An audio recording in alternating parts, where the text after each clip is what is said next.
صدری ویسر لی امری واحلل عقدۃ من لسانی یفقہوا قولی ربنا زدنا علما اللہم فقہنا فی الدین اللہم صلی علی محمد وعلی آل محمد کما صلیت علی ابراہیم وعلی آل ابراہیم انک حمید مجید اللہم بارک علی محمد وعلی آل محمد کما بارکت علی ابراہیم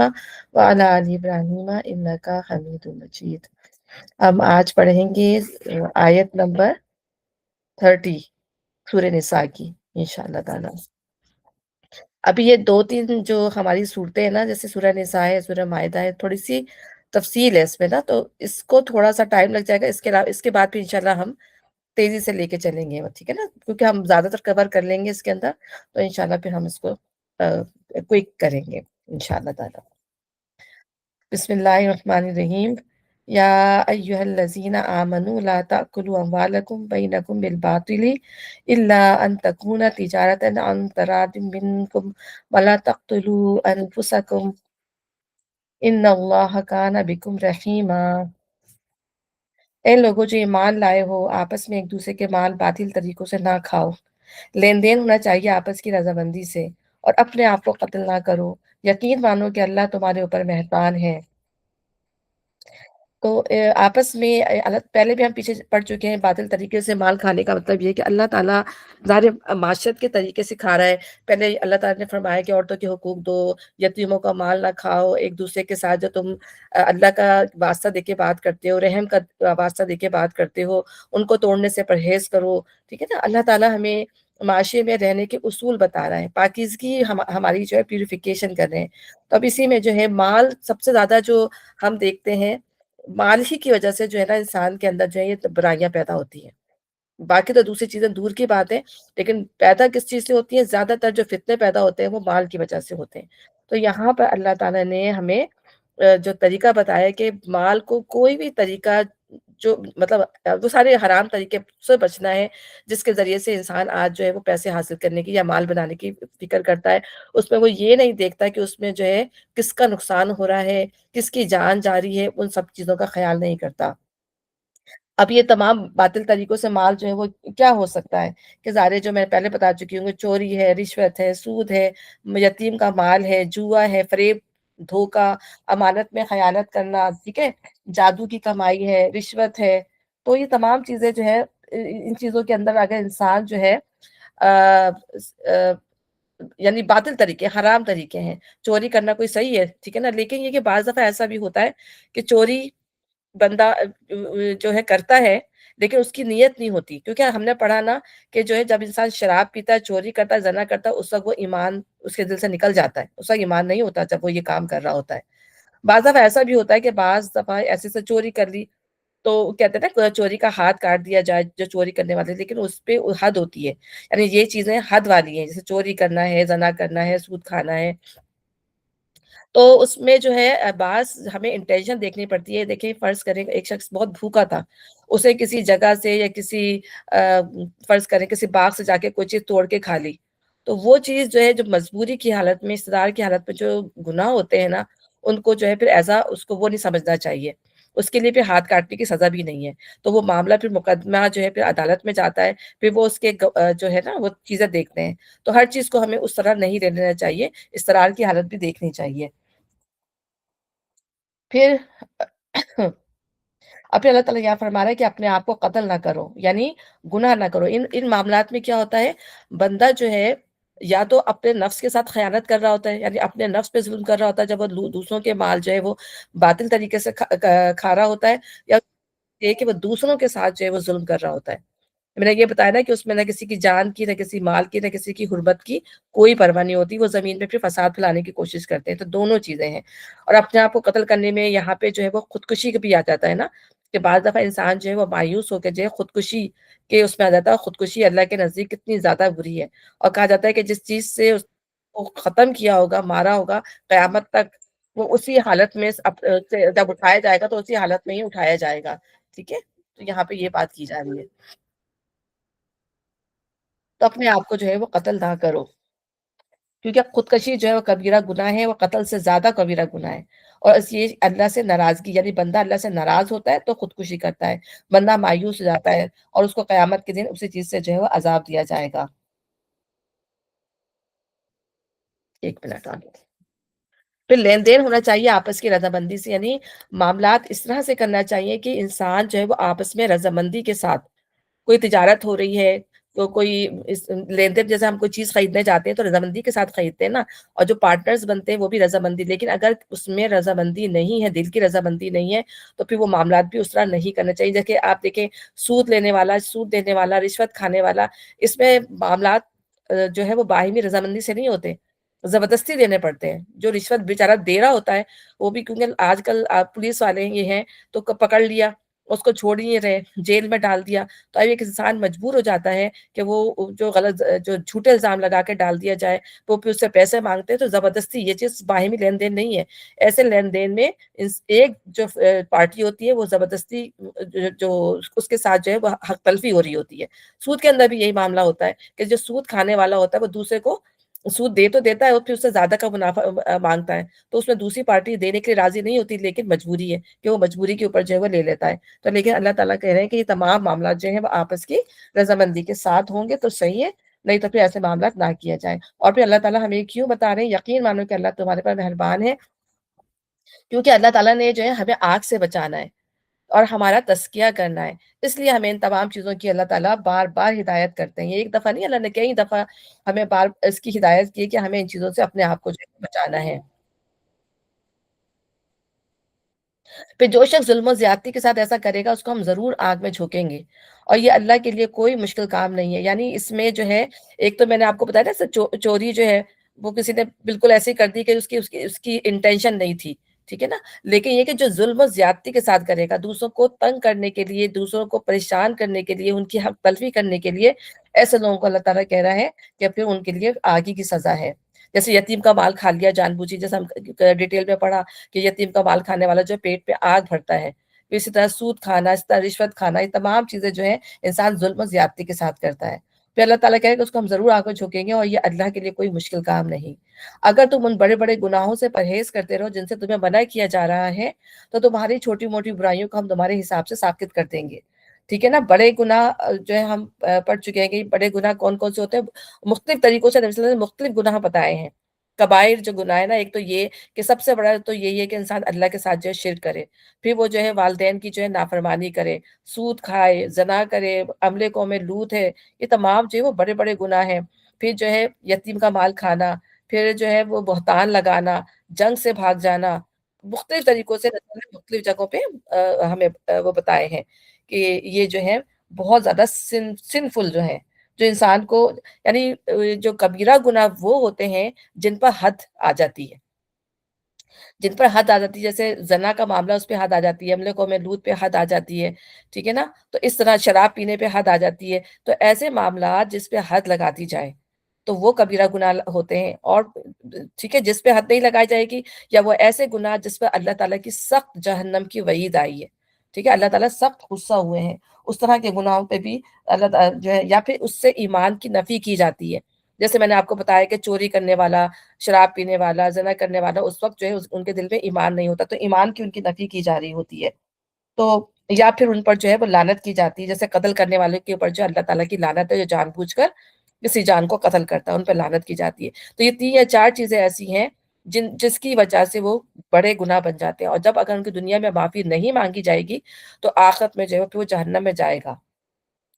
جب تک اللہ تعالیٰ اس کو رکھے گا اس کی گناہ کی وجہ سے، پھر اگر وہ مسلمان ہے۔ اور اس کے بعد جو پھر اللہ تعالیٰ کا اور بندے کا معاملہ ہے کہ پھر اللہ تعالیٰ اس کو دیکھے گا کہ وہ پاک صاف ہو گیا ہے، اس کا اور کوئی گناہ نہیں ہے، پھر اللہ تعالیٰ اسے معاف کر کے نکال دیں گے۔ اور اگر تم ان بڑے بڑے گناہوں سے پرہیز کرتے رہو جن سے تمہیں منع کیا جا رہا ہے، تو تمہاری چھوٹی موٹی برائیوں کو ہم تمہارے حساب سے ساکت کر دیں گے۔ یہ بھی بات یاد رکھے کہ انسان اگر چھوٹی موٹی برائیاں کنٹینیوسلی کر رہا ہے، ٹھیک ہے نا، اور اس پر رک نہیں رہا ہے، تو وہ بھی بڑی جو ہے بڑی برائیوں کے اندر بھی شمار کی جا سکتی ہیں، کیونکہ اس نے اپنے آپ کو اس سے بچایا نہیں، ٹھیک ہے۔ تو اللہ تعالیٰ جو ہے ہماری ویسی، ہم دیکھیں کہ ہماری جو چھوٹی چھوٹی جو برائیاں ہیں، کیونکہ ان پر حد نہیں ہوتی نا، وہ بڑے گناہوں پہ جب تک معافی نہیں مانگیں گے اللہ تعالیٰ سے، اس پہ ندامت کا اظہار نہیں کریں گے، اس پہ معافی نہیں ہوگی۔ لیکن چھوٹی-موٹی برائیاں ہم کتنی ہمیں اب نہیں پتا ہوتا کہ جانے انجانے میں ہم کیا کچھ نہیں کر رہے ہوتے، تو اللہ تعالیٰ جو ہے وہ ہمارے اچھائیوں سے جو ہے ان کو نکال دیتے ہیں، جیسے ان الحسنات یذہبن السیئات، نیکیاں جو ہیں وہ برائیوں کو دور کر دیتی ہیں، تو ہمارے کوئی بھی نیک عمل، فرض کیا ہم نے نماز پڑھ لی، فرض کیا ہم نے قرآن پڑھ لیا، فرض کیا ہم نے صدقہ دے دیا، کوئی بھی ہم نے اچھی بات کہہ دی، ٹھیک ہے نا، تو اس کی وجہ سے جو ہے وضو کر لیا، وضو کرنے سے کتنے زیادہ گناہ نکل جاتے ہیں، تو ہمارا ہر وہ اچھا عمل ہماری جو برائیوں کے لیے جو وہ کافی ہو جاتا ہے، ہم نے اللہ کا ذکر کر دیا کئی دفعہ، ٹھیک ہے، دن میں ہم نے اذکار پڑھ لیے، تو یہ تمام چیزیں جو ہیں ہماری برائیوں کو جو ہے وہ دور کرتی رہتی ہیں۔ اسی طرح سے صغیرہ گناہ نیکیاں کرنے سے مٹتے رہتے ہیں، فرائض اس وقت کفارہ بنتے ہیں جب انسان برائیوں سے بچتا ہو، یعنی ہمارے فرائض جو ہم اللہ تعالیٰ نے جو ہم پر لازم کیے ہیں، وہ اسی وقت ہمارا کفارہ بنے گا جب ہماری پوری کوشش ہوگی کہ ہم گناہوں سے بچے رہیں، جان بوجھ کے گناہ نہ کریں، ٹھیک ہے نا، اپنے آپ کوشش کریں کہ ان گناہوں سے بچائیں، یا غلطی سے ہو بھی جائیں تو اس کی معافی مانگتے رہیں۔ پھر جیسے یہ کہ 5 نمازیں، پھر جمعہ سے جمعہ تک، رمضان سے رمضان تک اپنے درمیان ہونے والے گناہوں کے درمیان کفارہ بن جاتے ہیں،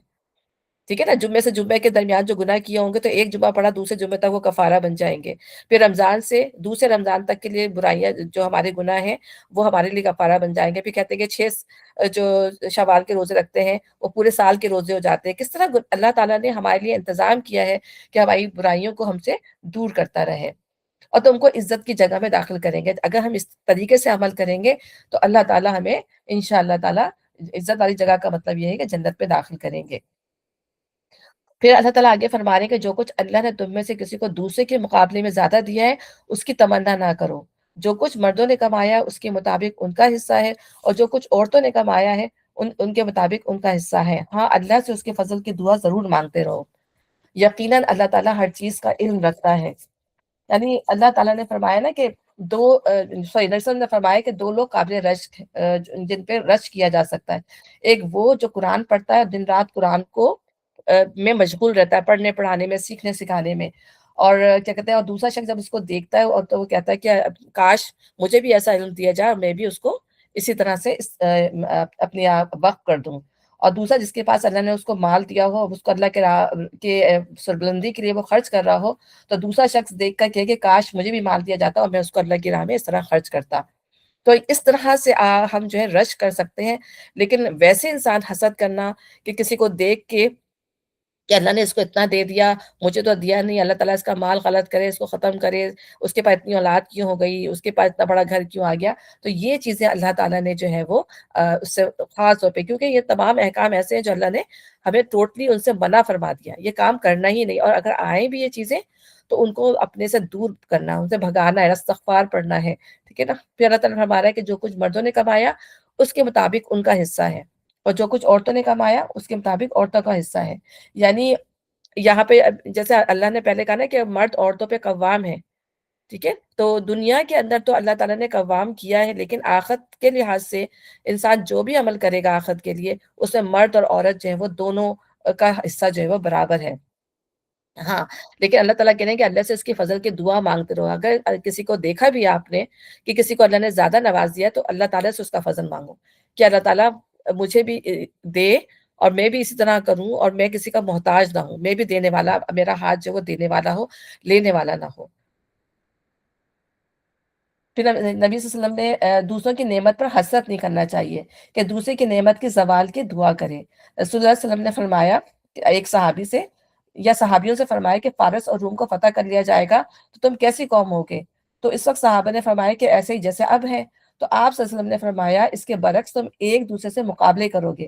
جب دنیا بہت آ جائے گی تو کمپٹیشن بھی آ جائے گا،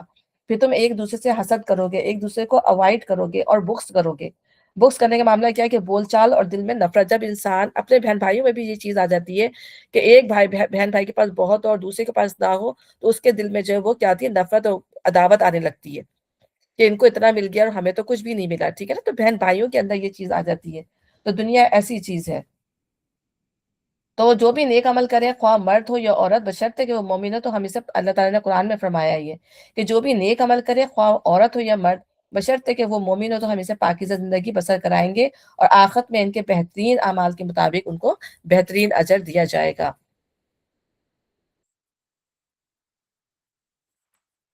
اور ہم نے اس طریقے کے حقدار مقرر کر دیے ہیں جو والدین اور رشتہ دار چھوڑیں۔ اب رہے وہ لوگ جن سے تمہارے عہد و پیمان ہو تو ان کا حصہ دو، یقیناً اللہ ہر چیز پر نگراں ہے۔ ٹھیک ہے نا؟ اللہ تعالیٰ نے جو ہے اس کے حقدار مقرر کر دیے ہیں، جو اب پیچھے جو وراثت کے جو قوانین گئے ہیں، لیکن کیا تھا کہ لوگ اپنے دوستوں یاروں معاملات کر لیا کرتے تھے کہ بھئی ہم تمہیں یہ دیں گے، اور عرب پہ تو ہوتا ہی یہ تھا کہ اتنے دوستوں سے اتنی محبت ہو جاتی تھی کہ جب وہ مرتے تھے تو وہ وصیت کر جاتے تھے کہ ہمارا سارا مال ہمارے دوستوں کو دے دیا جائے۔ ٹھیک ہے نا؟ ہماری بیوی بھی ایون بھی۔ تو یہ چیز بہت غلط تھی، ظاہر ان کے اندر جو رسومات ہو گئی تھی، لیکن اللہ تعالیٰ نے کہا کہ تم اپنے دوستوں کو، اپنے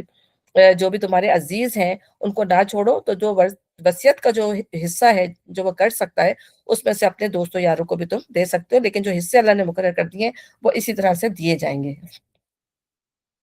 مرد عورتوں پہ قوام ہے اس بنا پر کہ اللہ نے ان میں سے ایک کو دوسرے پر فضیلت دی ہے، اور اس بنا پر کہ مرد اپنے مال خرچ کرتے ہیں، بس جو صالح عورتیں ہیں وہ اطاعت شعار ہوتی ہیں اور مردوں کے پیچھے اللہ کی حفاظت و نگرانی میں ان کی حقوق کی حفاظت کرتی ہیں۔ ٹھیک ہے نا؟ اب یہاں پر ہم پڑھ چکے ہیں کہ اللہ تعالیٰ نے مردوں کو جسمانی لحاظ سے بھی، ذہنی لحاظ سے بھی، ٹھیک ہے نا، ہر لحاظ سے اللہ تعالیٰ نے ان کو قوام بنایا ہے، تو وہ کماتے بھی ہیں۔ ٹھیک ہے، اب عورتیں کس لحاظ سے جو ہے وہ مردوں کے برابر آ سکتی ہیں یا مردوں کی طرح جو ہے وہ اجر لے سکتی ہیں؟ تو ظاہر ہے کہ اللہ تعالیٰ نے فرما دیا کہ وہ پیچھے سے ان کے مال کی، بچوں کی، ان کے رازوں کی، ان کی اپنی شرم گاہوں کی جو حفاظت کریں گی تو وہ اجر میں اتنا ہی حصہ پائیں گی۔ جیسے مرد جو ہے وہ باہر جا کے کماتے ہیں تو وہ اپنے گھر میں حفاظت کریں گی، تو اس کا جو ہے ان کو اتنا ہی اجر ملے گا۔ پھر اسی طرح اللہ تعالیٰ نے جو ہے نبی صلی اللہ علیہ وسلم نے فرمایا کہ دنیا فائدہ اٹھانے کی چیز ہے اور دنیا کی بہترین متاع نیک عورت ہے۔ تو عورتوں کا اللہ تعالیٰ نے کتنا زیادہ جو ہے یہاں پہ حقوق بھی بتا رہے ہیں اور ان کی تعریف بھی کی جا رہی ہے، اور نبی صلی اللہ علیہ وسلم نے کتنی تعریف کی ہے کہ اگر اچھی عورت ہے، نیک عورت ہے، تو دنیا کی جو ہے وہ قیمتی متاع ہے۔ پھر اسی طرح نبی صلی اللہ علیہ وسلم نے فرمایا کہ چار چیزیں خوشبختی کی علامت ہے: نیک بیوی، کھلا گھر، نیک ہمسایہ اور اچھی سواری۔ ٹھیک ہے نا؟ پھر ہم یہ دیکھتے ہیں کہ اگر عورت بہت زیادہ رچ ہی کیوں نہ ہو، اس کی چاہے کمپنیز کیوں نہ ہو، اس کی فیکٹری کیوں نہ ہو، لیکن اس کے باوجود بھی مرد کو اس کا خرچ اٹھانا ہے۔ ٹھیک ہے، یہ مرد کی ذمہ داری ہے، عورت کی ذمہ داری نہیں ہے، اور عورت اپنا مال مرد کو نہیں بھی دے گی تو اس سے کوئی پوچھ نہیں ہے کیونکہ وہ اس کا مال ہے، اور مرد کو اگر اس سے چاہیے بھی تو اس سے پوچھ کے استعمال کرے گا، اس کی مرضی کے بغیر مرد اس کا مال استعمال نہیں کر سکتا، اس کو اجازت نہیں ہے۔ پھر دوسری بات یہ کہ مرد قوام ہے، مرد کو قوام بنایا گیا ہے لیکن عورت پر مسلط نہیں کیا گیا۔ اللہ تعالیٰ نے، ہم نے پیچھے پڑھا نا کہ زبردستی عورتوں کے وارث نہیں بن بیٹھو، کہ اپنی مرضی سے ان کو چلاؤ، بلکہ یہ کہ ان کا احساس کرو۔ ٹھیک ہے نا؟ ان کی اپنی ذمہ داریاں ان کی پوری کرو، اور ان کو کم عقل نہ سمجھو، ٹھیک ہے نا، کمتر نہ سمجھو، ٹھیک ہے، کہ بس یہ عورت ہے، بس یہ پیر کی جوتی ہے، جو ہمارے یہاں جو سمجھا جاتا ہے کہ پیر کی جوتی ہے، بس اس کو جو ہے گھر کے کام کرنا ہے، بچے سنبھالنا ہے، اور اس سے کوئی مشورہ نہیں لینا، کچھ نہیں کرنا۔ اس طرح کی جو ہے ہمارے یہاں سوچ ہے، ہمارے جو پاکستان کی یا انڈیا کی، کہ عورت کو صرف یہی سمجھتے ہیں۔ تو یہاں پر مسلط نہیں ہونا چاہیے، کہ وہ مرد کو جو ہے وہ عورت کے لیے جو مہربان اور شفیق ہونا چاہیے۔ پھر ظاہر سی بات ہے، ہم دیکھتے ہیں کہ مرد جو ہے وہ قوام کیوں ہے؟ اس لیے کہ وہ صلاحیت رکھتے ہیں کہ وہ گھر کو بھی چلائیں، اسی طرح وہ کوئی ادارہ چلانے کے لیے، ملک کو چلانے کے لیے جو ہے وہ مرد ہی جو ہے وہ بہتر جو ہے آپشنز ہیں، اور پھر عورت کے لیے جو ہے وہ اسٹرانگ سپورٹ ہے، کیونکہ عورت کی جو ہے اکیلے کچھ بھی نہیں کر سکتی۔ آپ دیکھیں، یہ سنگل مامز ہوتی ہیں، انہیں سروائیو کرنے کے لیے، اپنے بچوں کو پالنے کے لیے کتنا مشکل جو ہے اس وقت سے گزرنا پڑتا ہے۔ آپ کسی بھی سنگل موم کو دیکھ لیں، وہ اپنی مشکلات کا ضرور اظہار کرے گی کہ مجھے کتنا مشکل، مطلب ٹائم مجھے مشکل ہوتی ہے۔ تو لیکن مرد کے ساتھ جو ہے عورت جو ہے بہت سیٹسفیکشن محسوس کرتی ہے، بہت ہی کمفرٹیبل ہوتی ہے۔ پھر ہم یہ دیکھتے ہیں کہ نبوت، امامت، رسالت بھی مردوں ہی کو دی گئی، عورتوں کو نہیں دی گئی، کہ اس کو وہ اس کو سنبھال نہیں پاتی، ٹھیک ہے نا، جیسا مرد سنبھال سکتا ہے۔ پھر اس کے بعد کیا ہے؟ اور جن عورتوں سے تمہیں سرکشی کا اندیشہ ہو۔ اب عورتوں کی تعریف کرنے کے بعد اللہ تعالیٰ فرما رہے ہیں کہ اب ایسی بھی عورتیں ہوں گی، ٹھیک ہے، جو تنگ بھی کریں گی، نشوز۔ ہم لاسٹ سے بھی پڑھ چکے ہیں کہ نشوز کا مطلب کیا ہوتا ہے، کہ ان معاملات میں شوہر کی نافرمانی جن کو اللہ نے عورت پر فرض کیا ہے،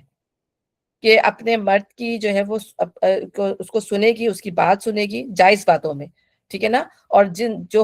حق اللہ تعالیٰ نے اس کے اوپر رکھا ہے، مرد کا حق دینا، اس کا حق دے گی، ٹھیک ہے نا۔ تو وہ اگر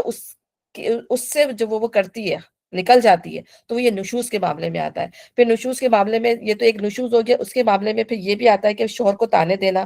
اس کو کمتر سمجھنا، اس سے نفرت کرنا، اس کو اہمیت نہیں دینا، اس کے ماں باپ کی عزت نہیں کرنا، ٹھیک ہے نا؟ تو اس طرح کی جو بھی تمام باتیں ہوں گی وہ عورت کے اندر وہ نشوز کی ساری، نشوز کا مطلب ہوتا ہے حد سے نکل اب یعنی اپنے حد سے بڑھ کے آگے نکل جانا، کیونکہ اللہ تعالیٰ نے مرد کو اپر ہینڈ دیا ہے۔ اور دوسری بات ہم یہ بھی دیکھیں کہ جو کوئی بھی جو گھر کا ادارہ ہے، اگر اس میں یہ لڑائی جھگڑے ہوتے رہیں، ٹھیک ہے نا، اور مرد اپنی جگہ کھڑا ہو اور عورت اپنی جگہ کھڑی ہو، تو ہم دیکھیں کہ گھر کا ادارہ جو ہے وہ مضبوط نہیں رہ سکتا، پھر بچوں کی اوپر کتنا اثر پڑتا ہے اس چیز کا، بچے بھی بگڑ سکتے ہیں۔ پھر ہم یہ دیکھتے ہیں کہ اگر جو میاں بیوی ناراض ہیں، جو ہے ہسبینڈ کہیں اور سو رہا ہے، بیوی کہیں اور سو رہی ہے، بچے حالات دیکھ رہے ہیں، تو بچوں کی جو ذہن پر کیا اثر پڑے گا اس کا؟ وہ تو کبھی شادی کرنے کا سوچیں گے نہیں کہ بھائی شادی کے بعد تو یہی ہوتا ہے، لڑائی جھگڑے ہی چلتے رہتے ہیں، گالیاں جو ہے یہ سب چیزیں چلتی رہتی ہیں، ایک دوسرے کو کوسنا، ایک دوسرے کو برا بھلا کہنا ہی چلتا رہتا ہے، تو ان کے ذہن پر اس چیز کا کیا اثر ہوگا؟ پھر یا پھر یہ کہ وہ شادی کر بھی لیں گے تو وہ وہی چیز سیکھیں گے، ظاہر سی بات ہے، جو چیز ہے وہ اپنے گھر میں کر رہے ہیں۔ تو اللہ تعالیٰ ہمیں کتنے اچھے طریقے سے ان تمام چیزوں کو سکھا رہے ہیں کہ ظاہر ہے کہ ہمیں یہ چیزیں سیکھنی ہے، اور ظاہر ہے جب یہ نسلیں چل رہی ہیں اس کے بعد، تو جو چیز ہم کریں گے، اچھا کریں گے، تو ہماری نسلیں بھی آگے جا کے جو ہیں وہ اچھی ہوں گی۔ تو یہاں پہ اللہ تعالیٰ یہی بتا رہے ہیں کہ سرکشی کا اندیشہ ہو انہیں سمجھاؤ۔ تو سب سے پہلا اسٹیپ جو ہے وہ سمجھانے کا، اور سمجھانا بھی ایسا ہے کہ بہت ہی خوبصورت طریقے سے، یعنی ایسی بات کرنی ہے جو دل سے نکلے اور دل سے اثر کرے۔ اب بعض دفعہ ایسے مرد بھی ہوتے ہیں جو بس صرف سختی کرنا جانتے ہیں، ان کے اندر نرمی نہیں ہوتی، ٹھیک ہے نا؟ اب کھڑے کھڑے حکم دے دیا، کھڑے کھڑے بات غلط لگی، جو ہے دو ٹوک کر دیا، بلکہ عورت کو پیار سے، محبت سے اگر سمجھائیں تو 100 یعنی 90% کیسز جو ہے وہ ایسے ہی حل ہو جائیں، پیار و محبت کے ساتھ سمجھایا جائے اس کو، ٹھیک ہے نا، اس کے دل جوئی کی جائے عورت کی، تو کبھی بھی ایسے معاملات کی نوبت ہی نہیں آئے۔ بلکہ عورت کو جب نہیں سمجھا جاتا،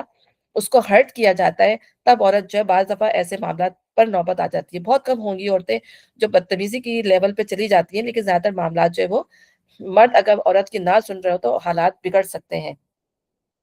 اور نشوز میں پھر یہ بھی چیز آ جاتی ہے، نبی صلی اللہ علیہ وسلم کا فرمان ہے کہ جب مرد عورت کو بستر پر بلائے اور بیوی انکار کر دے بغیر وجہ کے، تو اللہ اسے ناراض ہوتا ہے، فرشتے اس پہ لعنت کرتے ہیں جب تک کہ وہ شوہر کو خوش نہ کرتے۔ تو زبردستی یعنی بغیر کسی وجہ کے اگر وہ مرد کے پاس آنے سے انکار کرتی ہے تو کتنی اس کے لیے کتنا زیادہ جو ہے وہ اللہ تعالیٰ کی ناراضگی ہے۔ تو پھر اس میں کیا ہے؟ ہاں ٹھیک ہے۔ پھر اگر وہ تمہاری متی ہوئی، ہاں پھر اس میں جو سوری اس کے سٹیپس ہیں نا، تو انہیں سرکشی کا اندیشہ انہیں سمجھاؤ، تو سمجھانے والی بات ہے، کیونکہ پہلے سٹیپ پہ ہی اگر انسان صحیح اپنا لے لے، کیونکہ زیادہ تر ایسا بھی ہوتا ہے کہ عورتیں ایسی جگہ پہ رہ رہی ہوتی ہیں جہاں کمبائنڈ فیملی میں رہتی ہوتی ہیں، جیسے ساس بھی ہوتی ہیں اور بیوی بھی وہی ہیں، اور پھر مرد جو ہے، مرد کو بہت سمجھداری کا مظاہرہ کرنا چاہیے کہ بیوی اور اپنی ماں کے حق کو جو ہے وہ برابر لے کے چل سکے، کیونکہ زیادہ تر لڑائی جھگڑے اس لیے بھی ہوتے ہیں۔ پھر انہیں سمجھایا جائے، اور پھر اگر نہیں وہ سمجھتی، پھر دوسرا آپشن یہ کہ ان کے ساتھ جو ہے خوابگاہوں میں ان سے علیحدہ دیا جائے، ان سے اپنے بستر الگ کر دیا جائے۔ اور پھر تھرڈ آپشن جو ہے پھر وہ مارنا، یہ نہیں کہ جو ساری چیزیں ایک ساتھ کر دی جائیں، اور اس میں بہت ٹائم لگتا ہے۔ یہ نہیں کہ ایک دن کے اندر سمجھا دیا، دوسرے دن جو ہے اس کو علیحدہ کر دیا، تیسرے دن جو ہے اس کو مارنا شروع کر دیا۔ یہ طریقہ جو ہے نبی صلی اللہ علیہ وسلم کا طریقہ نہیں ہے، اور نبی صلی اللہ علیہ وسلم تو کبھی بھی اپنی بیویوں کو جو ہے زور سے بولا بھی تک نہیں ہے، مارنا تو دور کی بات ہے۔ لیکن اللہ تعالیٰ زندگی گزارنے کے طریقے بتا رہا ہے کہ کیونکہ جو خاندانی نظام ہے ان میں یہ چیزیں آئیں گی، ٹھیک ہے نا، اور کس طرح سے اس کے ساتھ یہ معاملہ ہوگا۔ تو زیادہ تر تو انہی معاملات، کیونکہ یہاں تک پہ ہی معاملات جو ہے ختم ہو جاتے ہیں، طلاق کی نوبت آتی ہے، مارنے کی نوبت نہیں آتی ہے، بلکہ طلاق کی نوبت ہی آ جاتی ہے یہاں پر، وہ آگے پڑھیں گے، ٹھیک ہے۔ اور پھر مارنے کا معاملہ بھی یہ ہے کہ اگر گھر کا نظام مارنے سے صحیح ہو سکتا ہے، عورت بدتمیز ہو گئی ہے، بات نہیں سنتی ہے، انتہا پر آ گئی ہے، تو اگر مارنے سے، اور وہ پھر الگ بھی نہیں ہونا چاہتی، فرض کریں بچوں کی وجہ سے نہ مرد علیحدہ ہونا چاہتا ہے، مرد اور عورت بھی علیحدہ نہیں ہونی چاہتی، لیکن وہ اپنی سرکشی سے باز بھی نہیں آ رہی، پھر ایسی صورت میں جو ہے وہ مرد اس کے اوپر ہاتھ اٹھا سکتا ہے۔ اور ہاتھ اٹھانے کے لیے رسول اللہ نے فرمایا کہ وہ اس کو ایسی جگہ نہ مارے جہاں اس کے نشان پڑ جائیں، جیسے منہ پہ نہ مارے، اور ایسی چیز سے نہ مارے جو نشان چھوڑ جائے، ٹھیک ہے نا۔ تو مارنے کا حکم ظاہر ہے مرد کا ہاتھ بہت سخت ہوتا ہے، تو ایسا مارے کہ جو محسوس تو ہو کہ اس نے مارا ہے، لیکن یہ کہ وہ ایسا نہ ہو کہ وہ نشان چھوڑ جائے، اور چہرے پہ خاص طور پہ مارنے سے منع کیا گیا ہے۔ اب یہ جو اس کے بارے میں آتا ہے مسواک وغیرہ پہ، تو اس کے بارے میں کہتے ہیں کہ حدیث کے بارے میں یہ ہے کہ تھوڑا سا ضعیف، یہ لوگ کہتے ہیں کہ یہ ضعیف حدیث ہے، اور کیونکہ دیکھیں مسواک آپ ماریں گے تو کیا لگے گی، اس سے کیا سبق سیکھے گی عورت، اسے کیا اس کو نقصان پہنچے گا؟ تو یہ بات یہ کہ اتنا مارے جس سے وہ سمجھ جائے، ٹھیک ہے؟ میں نے بھی ابھی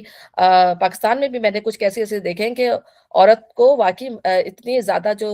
ہے، اور آپ سب نے بھی دیکھا ہوگا کہ اتنی زبان دراز ہو جاتی ہیں، اتنی بدتمیزی پہ اتر آتی ہیں کہ مرد، سیدھا سادہ مرد بھی ہوگا نا، تحمل والا مرد بھی ہوگا، تو وہ ہاتھ اٹھائے بغیر نہیں رہتا، ٹھیک ہے نا؟ تو یہ عورت، بعض دفعہ عورت خود مجبور کرتی ہیں مرد کو کہ وہ ان کے اوپر جو ہے وہ ہاتھ اٹھائے۔ تو اللہ تعالیٰ توفیق دے اور سمجھداری عطا فرمائے کہ اس جہالت سے جو ہے اللہ تعالیٰ ہم سب کو نکالے۔ پھر اگر وہ تمہاری متی ہو جائے تو خواہ مخواہ ان پر دسترازی کے لیے بہانے تلاش نہ کرو۔ پھر یہاں اللہ تعالیٰ نے وہ طریقہ بتا دیا کہ پھر زبردستی نہیں کرنا، پیار و محبت سے ہی سمجھانا ہے۔ یقین رکھو کہ اوپر اللہ موجود ہے جو بڑا اور بالا تر ہے۔ اگر تم لوگوں کو کہیں میاں اور بیوی کے تعلقات بگڑ جانے کا اندیشہ ہو تو ایک حکم مرد کے رشتہ داروں میں سے اور ایک عورت کے رشتہ داروں میں سے مقرر کرو، وہ دونوں اصلاح کرنا چاہیں گے تو اللہ ان کے درمیان موافقت کی صورت نکال دے گا، اللہ سب کچھ جانتا ہے اور باخبر ہے، ٹھیک ہے نا؟ اب ظاہر یہ معاملات خراب ہو رہے ہیں، تو ان معاملات اگر خراب ہو رہے ہیں تو پھر کیا ہوگا کہ اس میں پھر ایک حکم مقرر کر دیا جائے گا دونوں طرف کے رشتہ داروں کی طرف سے، پھر ان کو بیٹھ کے سمجھایا جائے گا، اور اللہ تعالیٰ کہہ رہا ہے کہ اگر ان کی نیت اچھی ہوگی تو اللہ تعالیٰ ان کے درمیان راستے کھول دے گا، کوئی نہ کوئی موافقت نکال دے گا۔ لیکن ظاہر جب پھر طلاق ہی کا سوچ لیں گے تو ظاہر پھر اس طلاق لے سکتے ہیں وہ۔ تو اللہ ان کے درمیان موافقت کی صورت نکال دے گا، اللہ سب کچھ جانتا اور باخبر ہے، کیونکہ اللہ کو دلوں کا معاملہ پتا ہے کہ کیا چل رہا ہے اندر انسان کے دلوں میں، تو اللہ تعالیٰ خود ہی اس کو بہتری کے ساتھ نمٹا دے گا۔ اور تم سب مل کر اللہ کی بندگی کرو اور اس کے ساتھ کسی کو شریک نہ بناؤ، ماں باپ کے ساتھ نیک برتاؤ کرو، قرابت داروں اور یتیموں اور مسکینوں کے ساتھ حسن سلوک سے پیش آؤ، اور پڑوسی رشتہ دار سے، اجنبی ہمسائے سے، پہلو کے ساتھی سے اور مسافر سے، اور ان لونڈے غلاموں سے جو تمہارے قبضے میں ہوں احسان کا معاملہ رکھو، ٹھیک ہے؟ اب اللہ تعالیٰ ہم آیت، یہ تیسری دفعہ یہ بات آ رہی ہے، اور ہم آیت بد میں پڑھ کے جا چکے ہیں کہ نیکی یہ نہیں ہے کہ انسان اپنے منہ مشرق یا مغرب کی طرف کر دے، بلکہ نیکی یہ ہے کہ انسان یہ تمام جو ہم نے، اللہ تعالیٰ نے ہمیں یہاں پہ بیان کی ہیں چیزیں، تو اس میں سب سے پہلی چیز جو ہے وہ اللہ کا حق دینا ہے، اور اس کے بعد دوسری چیز جو ہے وہ اللہ کے بندوں کا حق دینا ہے۔ تو اللہ اپنے حق میں کمی بیشی کو پھر بھی معاف کر دے گا، لیکن اگر بندے کے حق میں کوئی کمی بیشی ہو گئی تو جب تک بندے سے نہیں معافی مانگی جائے گی اللہ تعالیٰ بھی معاف نہیں کریں گے، اور اس میں سب سے بڑا حق جو ہے وہ والدین کا ہے، کہ اگر اگر جو ہے ماں باپ نے معاف نہیں کیا تو اللہ تعالیٰ بھی جو ہے بچے کو یا اس جو اولاد ہے اس کو معاف نہیں کرے گا۔ تو یہاں پہ سب سے پہلا جو ہے اللہ تعالیٰ کا حق ہے، پھر ماں باپ کا حق ہے کہ ان کی ہمیں رسپیکٹ کرنی ہے، ان کو تھینک یو کرنا ہے، ان کو جزاک اللہ کہنا ہے، ان کی خدمت کرنا ہے، ان کو اف تک نہیں کہنا، ان کے سارے کام جو ہے کرنا ہے، ٹھیک ہے نا؟ ان کا ہر طرح سے ہمیں خیال کرنا ہے۔ پھر اسی طرح قرابت داروں کا، کیونکہ ماں باپ کے فوراً بعد جو ہے پھر ہمارے رشتہ دار ہیں، تو اس میں رشتہ دار جو ہیں وہ والے بھی آ جاتے ہیں جو ہمارے میکے سے ریلیٹڈ ہوتے ہیں، وہ رشتہ دار بھی ہو جاتے ہیں جو ہمارے ددیالی ہوتے ہیں، اور وہ بھی آ جاتے ہیں جو سسرال کا رشتہ ہے، ان کو بھی اللہ تعالیٰ نے اتنا ہی حق دیا ہے جتنا، کیونکہ وہ بھی ایک نسل کا سلسلہ چل رہا ہے نا، وہ ہمارے بچوں سے سلسلہ چل رہا ہے، تو ہمیں ان کی بھی اتنی عزت کرنی ہے جتنی ہم اپنے پیرنٹس کی عزت کرتے ہیں، ٹھیک ہے نا؟ تو قرابت داروں میں وہ تمام آ جائیں گے۔ پھر یتیموں کے بارے میں ہم پڑھ چکے ہیں کتنا زیادہ اللہ تعالیٰ نے یتیموں کا حق دینے کا حکم دیا ہے۔ پھر مسکین ہے، ٹھیک ہے نا؟ مسکین کیا ہوتا ہے؟ مسکین اور فقیر میں فرق ہوتا ہے۔ مسکین وہ ہوتے ہیں جن کے پاس ہوتا تو ہے لیکن اتنا نہیں ہوتا کہ وہ اپنی ضروریات کو پورا کر سکیں۔ جیسے فرض کریں ایک شخص جو ہے تھوڑا بہت کما تو رہا ہے لیکن اتنی ضرورت نہیں ہے کہ وہ اپنے بچوں کو جو ہے تعلیم دلوا سکے، تو اپنی سکینت کی، اپنی جو اس کی مسکینت کی وجہ سے وہ ایک جگہ بیٹھا رہ جاتا ہے۔ فقیر تو وہی ہوتا ہے جس کے پاس کچھ ہو ہی نہ، ٹھیک ہے، جس کو ضرورت کے لیے بھی نہ ہو، کماتا بھی نہ ہو، وہ تو وہ فقیر کہلاتا ہے۔ لیکن ایسا شخص پھر جو مسکین ہوتا ہے وہ لوگوں سے مانگتا بھی نہیں ہے، وہ کہتا ہے نا کہ وہ اپنے ہاتھ رو کے رکھتا ہے، وہ بتاتا نہیں کہ مجھے، اس کو حاجت بھی ہوتی ہے تو وہ لوگوں کے سامنے کھل کر نہیں آتا۔ تو قرآن میں خود ہے نا کہ وہ جو ہے تم ان کے چہروں سے پہچان جاؤ گے، ان کو وہ لوگوں سے لپٹ کے مانگتے نہیں ہیں لیکن تم ان کے چہروں سے پہچان جاؤ گے کہ ان کو ضرورت ہے۔ تو ایسے لوگوں کو دیکھنا چاہیے، اور ایسے لوگوں کی جو ہے وہ زیادہ مدد کے حقدار ہیں کہ خود تو محنت کرتے ہیں لیکن وہ اس قابل نہیں ہوتے کہ وہ اپنا گزارا کر سکے، تو ایسے لوگوں کی خدمت زیادہ کرنی چاہیے۔ ہم یہ دیکھتے ہیں کہ بعض لوگ جو ہیں وہ ٹھیلے لگا دیتے ہیں، ٹھیک ہے نا؟ وہ اس طرح سے بیچ رہے ہوتے ہیں لیکن ان کا گزارا نہیں ہوتا، تو بجائے یہ کہ جو بیگرز ہیں ان کو آپ دیں، میں یہ کہتی ہوں کہ آپ ان کا حق زیادہ جو محنت کر رہے ہیں، ان بیچاروں کا گزارا نہیں ہو پا رہا۔ اور پڑوسی رشتہ دار سے مسکینوں کے ساتھ حسن سلوک سے پیش آؤ، اور پڑوسی اور رشتہ دار تو کتنا زیادہ ہے نا، رشتہ داروں کو جو پڑوسی سب سے زیادہ، ایک تو پڑوسی رشتہ دار ہیں اور ایک پڑوسی ہیں، تو لیکن وہ پڑوسی جو رشتہ دار بھی ہیں ان کا حق جو ہے وہ ان پڑوسی سے زیادہ ہے جو رشتہ دار نہیں ہے۔ اور پہلو کے ساتھی سے اور مسافر سے، اور پھر رشتہ داروں کا پڑوسیوں کا حق کتنا بتایا تھا اللہ تعالیٰ نے، نبی صلی اللہ علیہ وسلم نے اتنی زیادہ تاکید کی تھی کہ صحابہ سمجھنے لگے کہ کہیں ان کو میراث میں حصہ نہ دے دیا جائے، اتنی زیادہ تاکید تھی ہمسایوں کی۔ تو ہم یہ دیکھیں کہ ظاہر ہے کہ ہم اپنے پڑوسیوں کے ساتھ جو ہے کیا سلوک کرتے ہیں، ان کو پریشان تو نہیں کرتے۔ بعض دفعہ لوگ جو ہے خیال نہیں کرتے، کچرا اٹھایا پڑوسیوں کے گھر کی طرف ڈال دیا، سنو اٹھائی پڑوسیوں کی یعنی ہٹا رہے ہیں اپنے گھر کی اور دوسروں کے گھر کی طرف ڈال دی، شور شرابہ کر رہے ہیں، گانے لگا دیے ہیں زور سے، ٹھیک ہے نا، پرواہ نہیں کرے کہ کوئی بیمار ہے کسی گھر کے اندر۔ تو ان تمام چیزوں کا جو ہے وہ خیال کرنا ہے۔ کچھ پکایا ہے، ایسی چیز پکائی ہے جو اپنے آپ کسی پڑوسی کو دے سکتے ہیں، تو آپ ان تک جو ہے وہ چیز جو ہے کر دیں۔ اور پھر کہا جاتا ہے، رسول نے فرمایا کہ اگر تم کوئی شوربہ بھی بناتے ہو تو اس کا سالن زیادہ کر دو، تاکہ تم اپنے پڑوسیوں کو جو ہے وہ بھجوا دیا کرو۔ ہم یہ بھی دیکھتے ہیں کہ رسول جو تھے وہ حضرت خدیجہ کی جو دوستیں تھیں، جو بہت آپ کو کیا بہت محبت کرتے تھے حضرت خدیجہ سے، تو ان کی دوستوں کو جو ہے آپ کچھ نہ کچھ جو ہے وہ پہنچایا کرتے تھے۔ تو ان لونڈی غلاموں سے جو تمہارے قبضے میں ہوں، اسی طریقے سے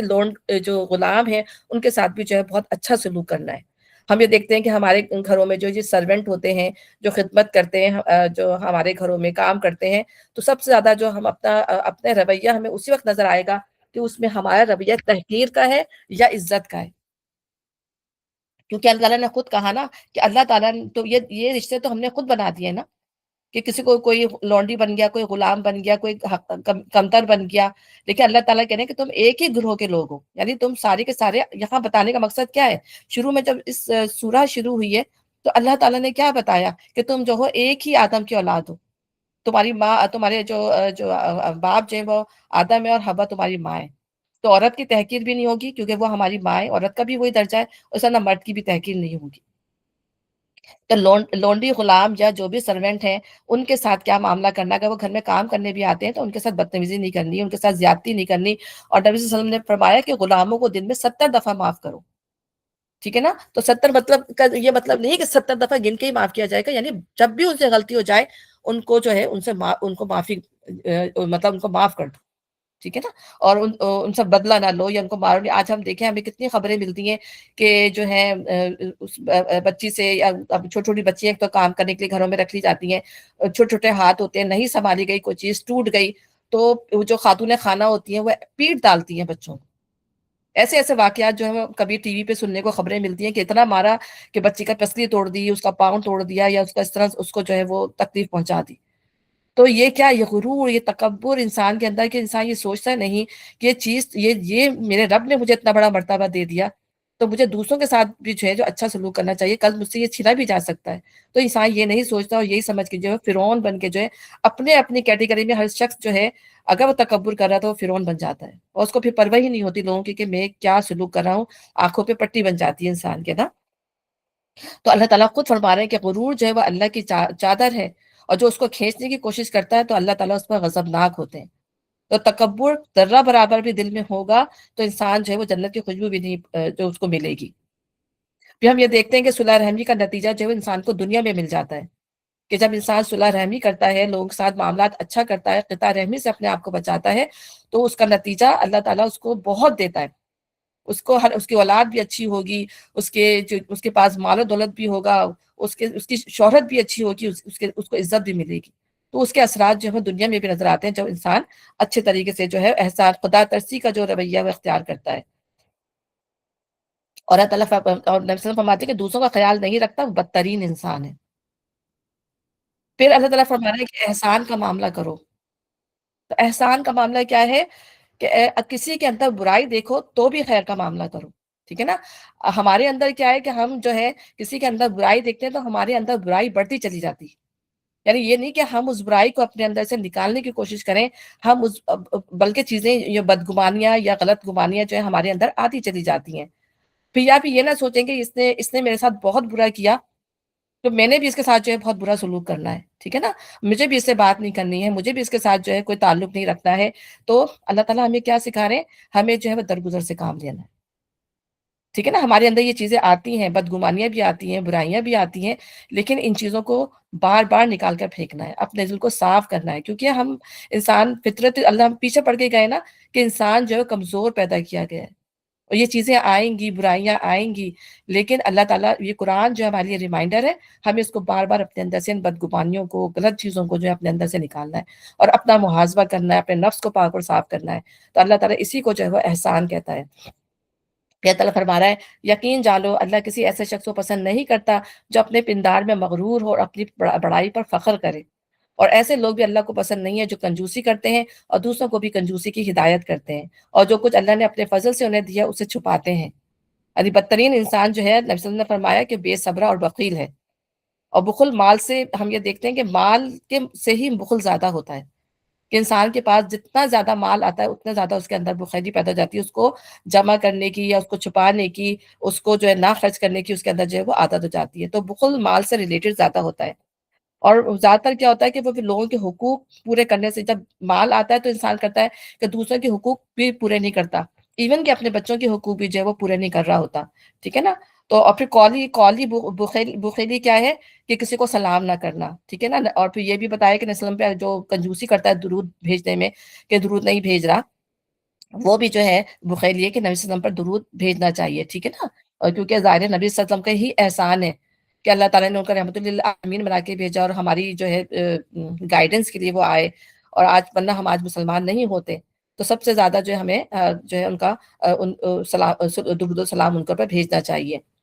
پھر اللہ کی نعمتوں کو چھپانا، کہ جو کچھ اللہ تعالیٰ نے فضل کیا، اللہ تعالیٰ نے اس کو دیا ہے، اس پر اللہ کی نعمت کے آثار نظر نہ آئے، کہ جو کچھ اللہ نے اس کو دیا ہے اس کے آثار اس کو نظر آنے چاہیے۔ ایسا نہ ہو کہ وہ بس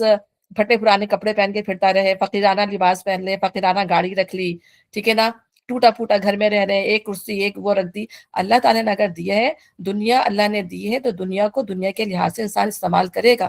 اللہ تعالیٰ نے، اللہ کہہ رہا ہے دنیا کی زینت کس کے لیے نکالی ہے؟ وہ دنیا میں بھی مسلمانوں کے لیے اور آخرت میں تو ہوگی انہیں کے لیے، لیکن اللہ تعالیٰ نے ان چیزوں کے اندر شوشہ دکھاوا، ٹھیک ہے نا، اس میں اسراف، ان چیزوں سے ہمیں منع فرمایا ہے۔ صوفیاؤں نے ایک طریقہ تھا کہ ایک ہوتا ہے بالکل انسان شدت پسند ہو جاتا ہے، ٹھیک ہے نا، جیسے صوفیاؤں کا طریقہ کہ بس مال کچھ چیز نہیں ہے، یہ تو سانپ اور بچھو ہے، نہیں، مال اللہ تعالیٰ نے اس کو خیر کہا ہے، اس کو سانپ اور بچھو نہیں کہا اللہ تعالیٰ نے، ٹھیک ہے نا۔ ہم جو ہے مس انٹرپریٹ کرتے ہیں چیزوں کو۔ مال جو ہے میں نے کل بھی پڑھا کہ مال کس طرح سے خرچ کرنا چاہیے۔ مال جو ہے اللہ تعالیٰ نے اس کو پوری آپ کے معاشرے کے لیے بنایا ہے، معاشرے میں گردش کرتا رہتا ہے وہ، اس سے سب کا فائدہ ہوتا ہے۔ مال نہیں ہوگا تو زندگی بندہ گزارے گا کیسے، کھائے گا پیے گا کیسے، گھر کیسے بنائے گا، ٹھیک ہے نا، اپنے بچوں کو کیسے پالے گا؟ تو مال زندگی گزارنے کا، معاش کا ذریعہ ہے، لیکن مال کو غلط طریقوں سے، باطل طریقوں سے جو ہم پیچھے پڑ کے گئے ہیں، حرام طریقے سے انسان اگر کمائے گا، حرام طریقوں پہ خرچ کرے گا، اس کی جو ہے وہ ممانعت آئی ہے۔ تو بخیلی کیا چیز ہے کہ اللہ تعالیٰ نے آپ کو مال دیا، آپ نے اس کو جو ہے اللہ کی نعمت کو اپنے اوپر ظاہر نہیں کیا۔ پھر بعض لوگوں کا حال ہوتا ہے کہ اللہ نے نوازا ہوا بھی ہوتا ہے، لیکن لوگوں سے اپنی مالی جو ہے پریشانیوں کا ذکر کرتے رہتے ہیں کہ یہ مہنگائی اتنی ہو گئی ہے، میرے پاس تو یہ بھی نہیں ہے، میرے پاس تو یہ بھی نہیں ہے، یہ کمی آ گئی، یہ وہ آ گئی۔ تو اس طرح کی چیزیں بھی کہہ کے ہمیں اللہ تعالیٰ کی جو ہے وہ ناشکری جو ہے وہ نہیں کرنی چاہیے۔ اور پھر اللہ تعالیٰ فرماتے ہیں نا کہ بلا شبہ انسان تھرٹلا پیدا کیا گیا ہے، جب اسے تکلیف پہنچتی ہے تو گھبرا اٹھتا ہے، اور جب مال ملتا ہے تو بخیل بن جاتا ہے اور دوسروں سے روک لیتا ہے۔ یعنی جو مال اللہ تعالیٰ نے اس کو اس لیے بھی دیا تھا کہ وہ دوسروں پہ خرچ کرے، وہ تو دوسروں پہ کیا، وہ اپنی ذات پہ بھی اس کو خرچ نہیں کرتا۔ ایسے کافر نعمت لوگوں کے لیے ہم نے رسوا کن عذاب مہیا کر رکھا ہے، اور وہ لوگ بھی اللہ کو ناپسند ہیں جو اپنے مال محض لوگوں کو دکھانے کے لیے خرچ کرتے ہیں، اور در حقیقت نہ اللہ پر ایمان رکھتے ہیں نہ روز آخر پر، یعنی لوگوں کو کی خوشی کے لیے، اللہ کے لیے خوشی، اللہ کی خوشی کے لیے مال خرچ نہیں کرتے، اپنی ذاتی مفاد کے لیے بھی استعمال کر لیں گے۔ دیکھیں نا، ہم شادی بیاہوں میں اور ان چیزوں میں آپ دیکھیں، موت، خوشی، جو بھی معاملہ ہو، اس میں دکھاوے کے لیے کتنا ہی پیسہ نکل آتا ہے، لیکن اللہ کے لیے، کیونکہ صدقہ کرنا تو چیریٹی ایسی نا کہ چھپ کے دی جائے، کسی کو پتہ ہی نہ چلے،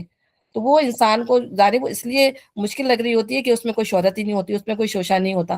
تو انسان جو وہ گھبراتا ہے اس چیزوں سے۔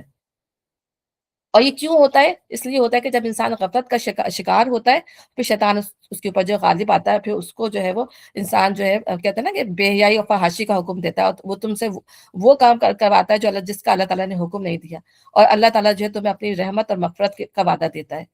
تو اللہ تو ہمیں اچھی چیز کی طرف گائیڈ کر رہا ہے، اور شیطان ہمیں جو ہے وہ غلط چیزوں کی طرف جو ہے وہ گائیڈ کرتا ہے۔ یہ سچ یہ ہے کہ شیطان جس کا رفیق ہوا اسے بہت ہی بری رفاقت میسر آئی۔ آخر ان لوگوں پر کیا آفت آ جاتی ہے اگر یہ اللہ اور روز آخر پر ایمان رکھتے اور جو کچھ اللہ نے دیا اس میں سے خرچ کرتے۔ اگر یہ ایسا کرتے تو اللہ سے ان کی نیکی کا حال چھپا نہ رہ جاتا۔ اللہ کسی پر ذرہ برابر بھی ظلم نہیں کرتا، یعنی اللہ ذرے کے برابر عمل کو بھی اللہ بڑھا دیتا ہے۔ ہم نے پڑھا نا کہ چھوٹا سا عمل بھی ہوگا اگر اخلاص کے ساتھ کیا ہوا ہے تو اللہ کے یہاں وہ کتنا زیادہ جو ہے وہ درجے والا ہوگا۔ پھر ہم یہ بھی پڑھتے ہیں کہ وَمَن يَعْمَلْ مِثْقَالَ ذَرَّةٍ خَيْرًا يَرَهُ، تو جس نے ذرہ برابر نیکی کی ہوگی وہ سامنے لے آئی جائے گی، جس نے ذرہ برابر برائی کی ہوگی وہ بھی سامنے لے آئی جائے گی۔ اور رائی کے برابر ایمان بھی اگر بندے کے دل میں ہوگا تو وہ جہنم سے نکال لیا جائے گا۔ رائی کتنی باریک چیز ہے، اور اس زمانے میں تو رائی مسٹرڈ سیڈ ہی اتنا چھوٹا تھا، اور آج ہم کہیں گے ایٹم کے برابر۔ تو ایٹم آج کے زمانے میں سب سے چھوٹا ہے نا، تو اس کو ہم اگر وہ کہیں کہ ایٹم کے برابر بھی دل میں اگر نیکی ہے تو اس کے برابر اللہ تعالیٰ اس کو بھی دیکھے گا۔ اسی لیے انسان کو جو ہے وہ نیکی کا جو ہے حریص ہونا چاہیے۔ پھر اس کے فرشتے بھی گواہ ہوتے ہیں نا، اس کے جو انسان جو بھی کام انسان جو ہے کر رہا ہوتا ہے۔ اگر کوئی ایک نیکی کرے تو اللہ اسے دو چند کرتا ہے، اور پھر اپنی طرف سے اس کو بڑا اجر عطا فرماتا ہے۔ تو اللہ تعالیٰ ہماری نیکیوں کو بڑھاتا ہے، ٹھیک ہے؟ اگر انسان نے اگر ایک نیکی کا سوچا بھی ہے تو اللہ تعالیٰ اس کو 10 گنا لکھ دیتا ہے، کرنے پہ تو کیا، اس کو کرنے پہ کتنا ملے گا۔ اور دیکھیں اللہ کی رحمت ہے کہ اگر انسان جو ہے برائی کا سوچتا ہے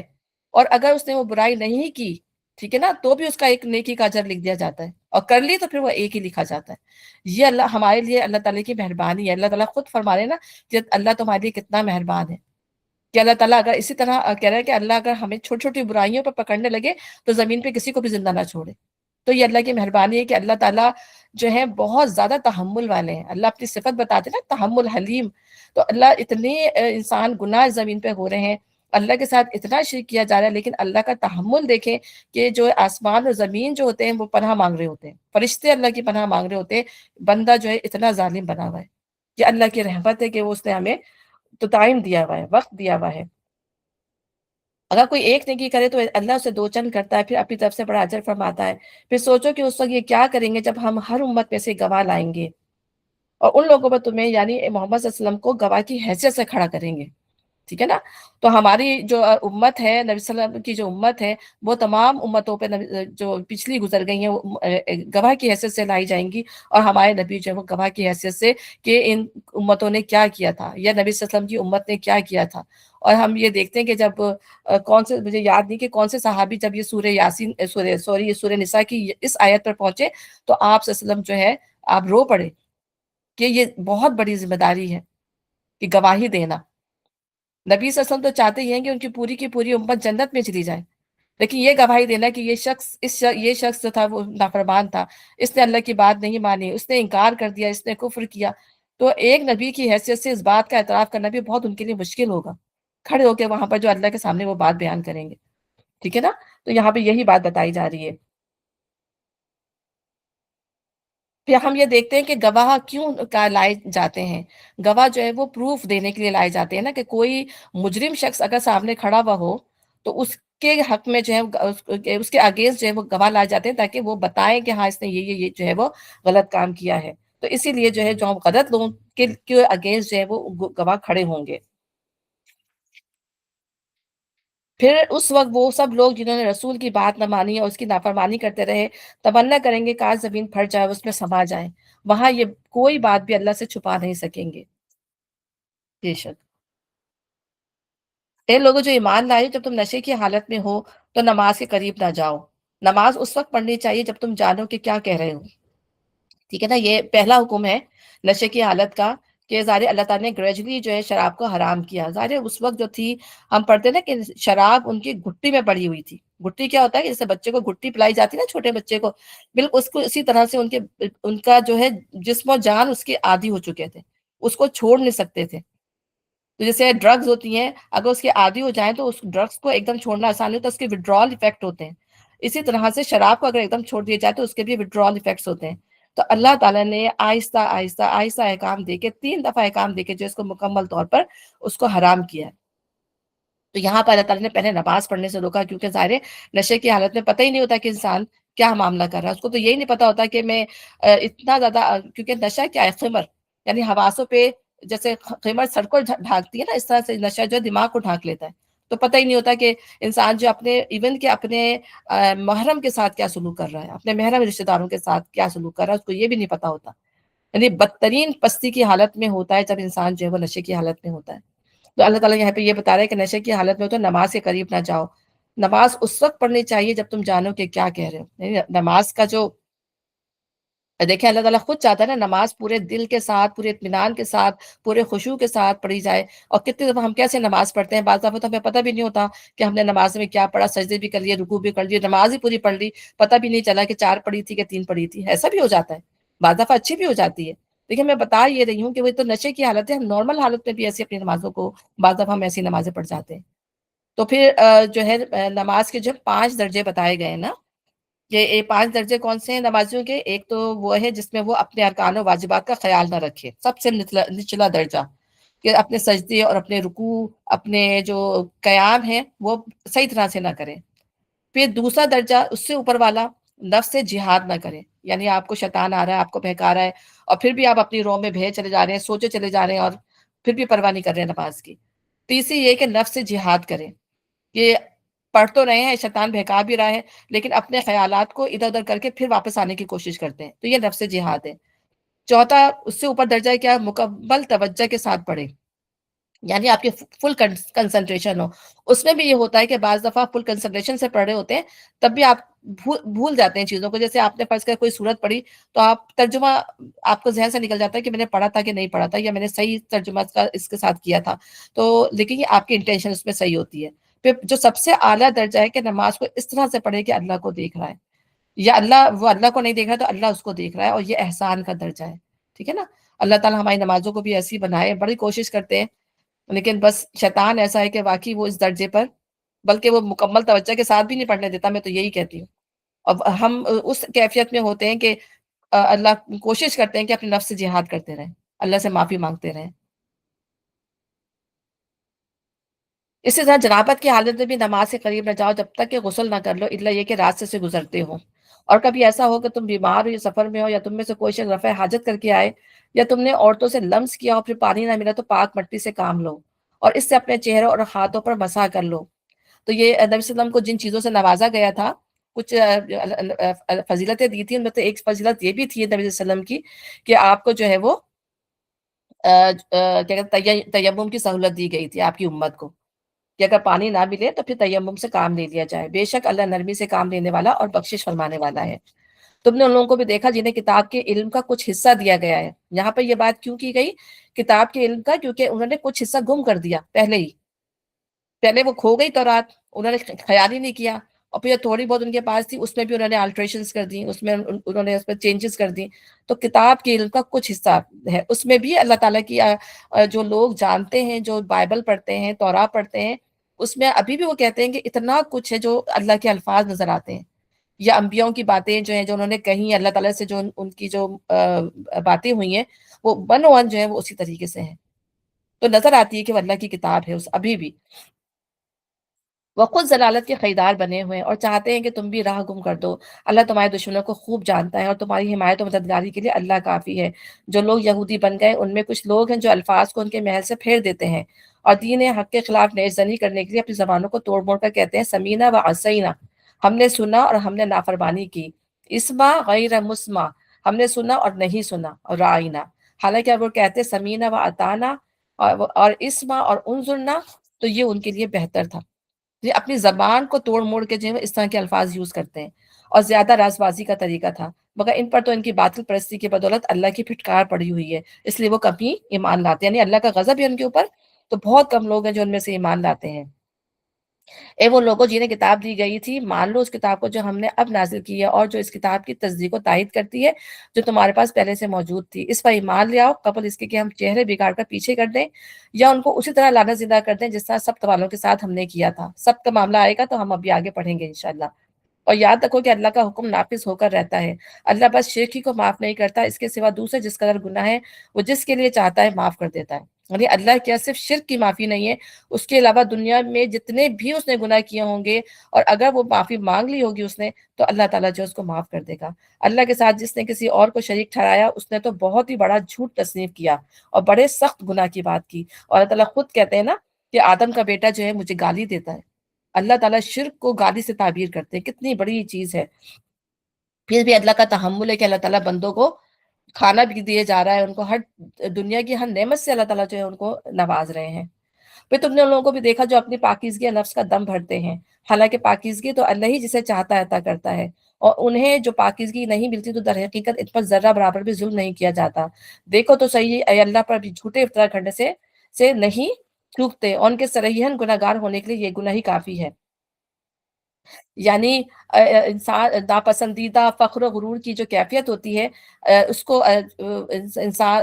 یعنی انسان جو ہے اپنے آپ کو پاکیزہ سمجھ رہا ہے۔ فرض کریں اگر میں بہت نمازیں پڑھنے والی ہوں، درس دینے والی ہوں، سب کچھ کرنے والی ہوں، اب میرے اندر یہ فخر آ جائے کہ میں تو اتنی اعلیٰ عرفہ ہوں، ٹھیک ہے، اور سب جو ہے مجھ سے کمتر ہیں، تو یہ پاکیزگی نفس، یہ تو میں خود سوچ رہی ہوں نا۔ اور اگر اللہ تعالیٰ مجھے نہیں دینا چاہے، ٹھیک ہے نا، اور مجھ سے لے لے ہر چیز، تو پھر میں کیا کر سکتی ہوں؟ میں کچھ بھی نہیں کر سکتی۔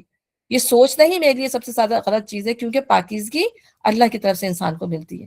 کوئی انسان کسی کو پاکیزہ، یہ یہودیوں کی بہت بڑی وہ تھی کہ جو ہے وہ ان کو اپنے جو ہے ان کو حقارت سے دیکھتے تھے، عرب کے لوگوں کو۔ اور میں نے کہا تھا نا ان کے ساتھ کیا معاملہ کرتے تھے، کہ ان کے ساتھ جو ہے کوئی ان کی کوئی کھوئی ان کی چیز چرا لی تو ان پر کوئی مواخذہ نہیں تھا، کچھ بھی لے لیا ان کا، ان پر کوئی مواخذہ، وہ یہ کہتے تھے کہ ہم سے پوچھ گچھ نہیں ہوگی۔ اتنا اپنے آپ کو جو ہے وہ بڑا سمجھتے تھے۔ اور پھر اللہ تعالیٰ خود فرماتا ہے کہ قد افلح من زکاہا وقد خاب من دساہا، وہ فلاح پا گیا وہ جس نے اپنے نفس کا تزکیہ کیا۔ تو ہماری جو ایک مسلمان کی جو پوری زندگی ہے وہ تزکیے کے گرد ہی گھومتی ہے۔ آپ دیکھیں ہر روز اپنا محاسبہ کرنے بیٹھیں تو کتنی انسان کو جو ہے وہ غلطیاں نظر آئیں گی اپنی دن بھر میں، کہ ہم نے وہ یہ بھی ہم سے غلط ہو گیا، یہ بھی ہم سے غلط ہو گیا۔ اگر ہم شعور کی آنکھ سے اپنے آپ کو دیکھتے ہیں تو انسان جو ہے اپنے نفس کو ہی کوستا رہے گا، یا اللہ میرا نفس مجھ سے یہ کام کیوں کرواتا ہے، میں تو بہت ہی اپنے نفس کو، کہ اللہ تعالیٰ اس لیے کہ نفس بار بار انسان کو جو ہے وہ غلط سوچوں پہ، غلط باتوں پہ، کسی کی برائی دیکھ لی، کسی سے بدگمانی کر لی، کسی دل میں یہ آ گیا، تو انسان کو بار بار بار اپنے آپ کو جو ہے صحیح ٹریک پہ لانا پڑتا ہے۔ تو جو انسان اپنا محاسبہ کرتا ہے وہ بار بار اپنے نفس کو جو ہے وہ کوستا ہے، اپنے نفس کو بار بار چیک کرتا رہتا ہے کہ میرے اندر یہ چیزیں کیوں آ رہی ہیں۔ تو بظاہر شیطان کے بہکاوے ہوتے ہیں، بار بار شیطان یہ بہکاوے آپ کو ڈالتا ہے۔ پھر یہ اس میں یہ ہے کہ ہمیں دعا بھی سکھائی گئی ہے کہ اللہ مجھے میرے نفس کا تقوی پاکیزگی عطا فرمائے، ٹھیک ہے نا۔ ہم یہ دعا کرتے ہیں اللہم آتی نفس تقواہا وزکیہ وانت ولیہا وانت مولاہا۔ تو یہ دعا ہم ویسے بھی تشہد کے بعد بھی پڑھتے ہیں، تو پڑھنی بھی چاہیے، کیونکہ ہمیں بہت ضرورت ہے کہ اللہ تعالیٰ ہمارے نفس کو پاک اور صاف کر دے۔ اور جب تک اللہ ہمیں پاک و صاف نہیں کرے گا، کوئی بھی ہمیں پاک صاف نہیں کر سکتا۔ اور یہ جب ہی ہوگا جب انسان کے اندر جو ہے وہ اخلاص ہوگا، اللہ کی محبت ہوگی، اور اللہ سے ڈرے گا۔ سب سے بڑی، کیونکہ یہ جو سورہ ہے نا، یہ اللہ کے تقوی کے اوپر ہی ہے ساری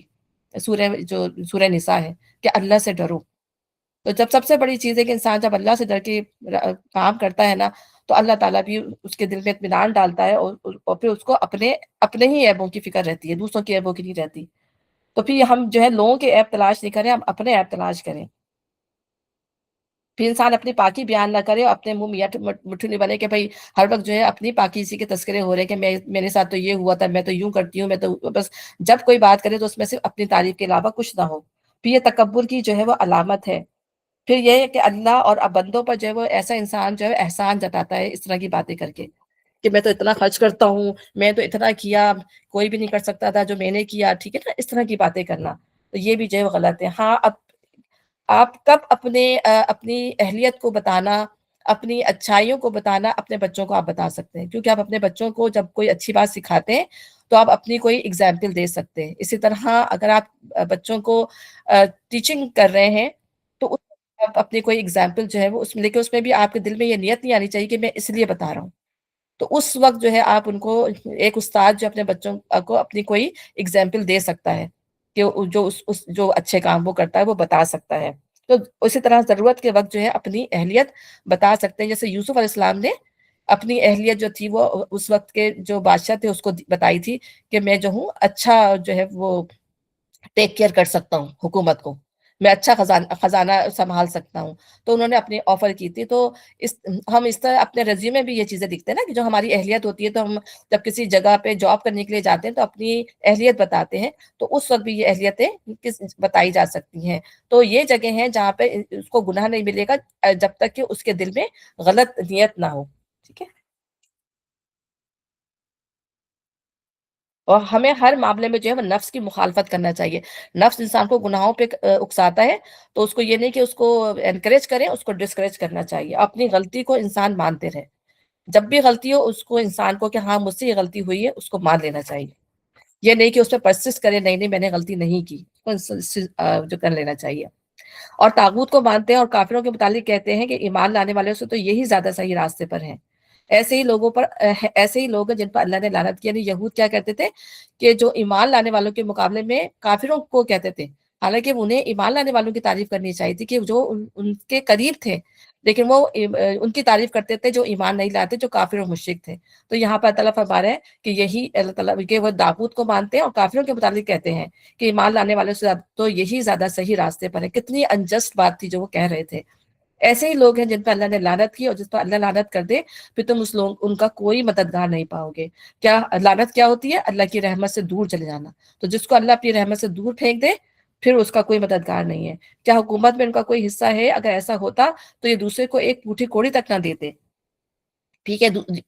پھر کیا یہ دوسروں سے اس لیے حسد کرتے ہیں کہ اللہ نے انہیں اپنے فضل سے نواز دیا؟ یعنی انسان اپنی حسد میں، اپنے جلن میں انسان اتنا بڑھ جائے کہ کسی کی کوئی خوبی اس کو نظر نہ آئے، ٹھیک ہے نا، اور ہر طرح سے اس میں کیڑے نکالے۔ یعنی ایک اچھا شخص ہے، اس کی کوئی ایک برائی جو ہے انسان کو نظر آ جائے تو بس وہ اس کی اس برائی کو لے کر جو ہے بس وہ وہی سوچتا رہے، اور اس کے اندر اگر 10 اچھائیاں بھی ہوں تو وہ اس کو نظر نہ آئے۔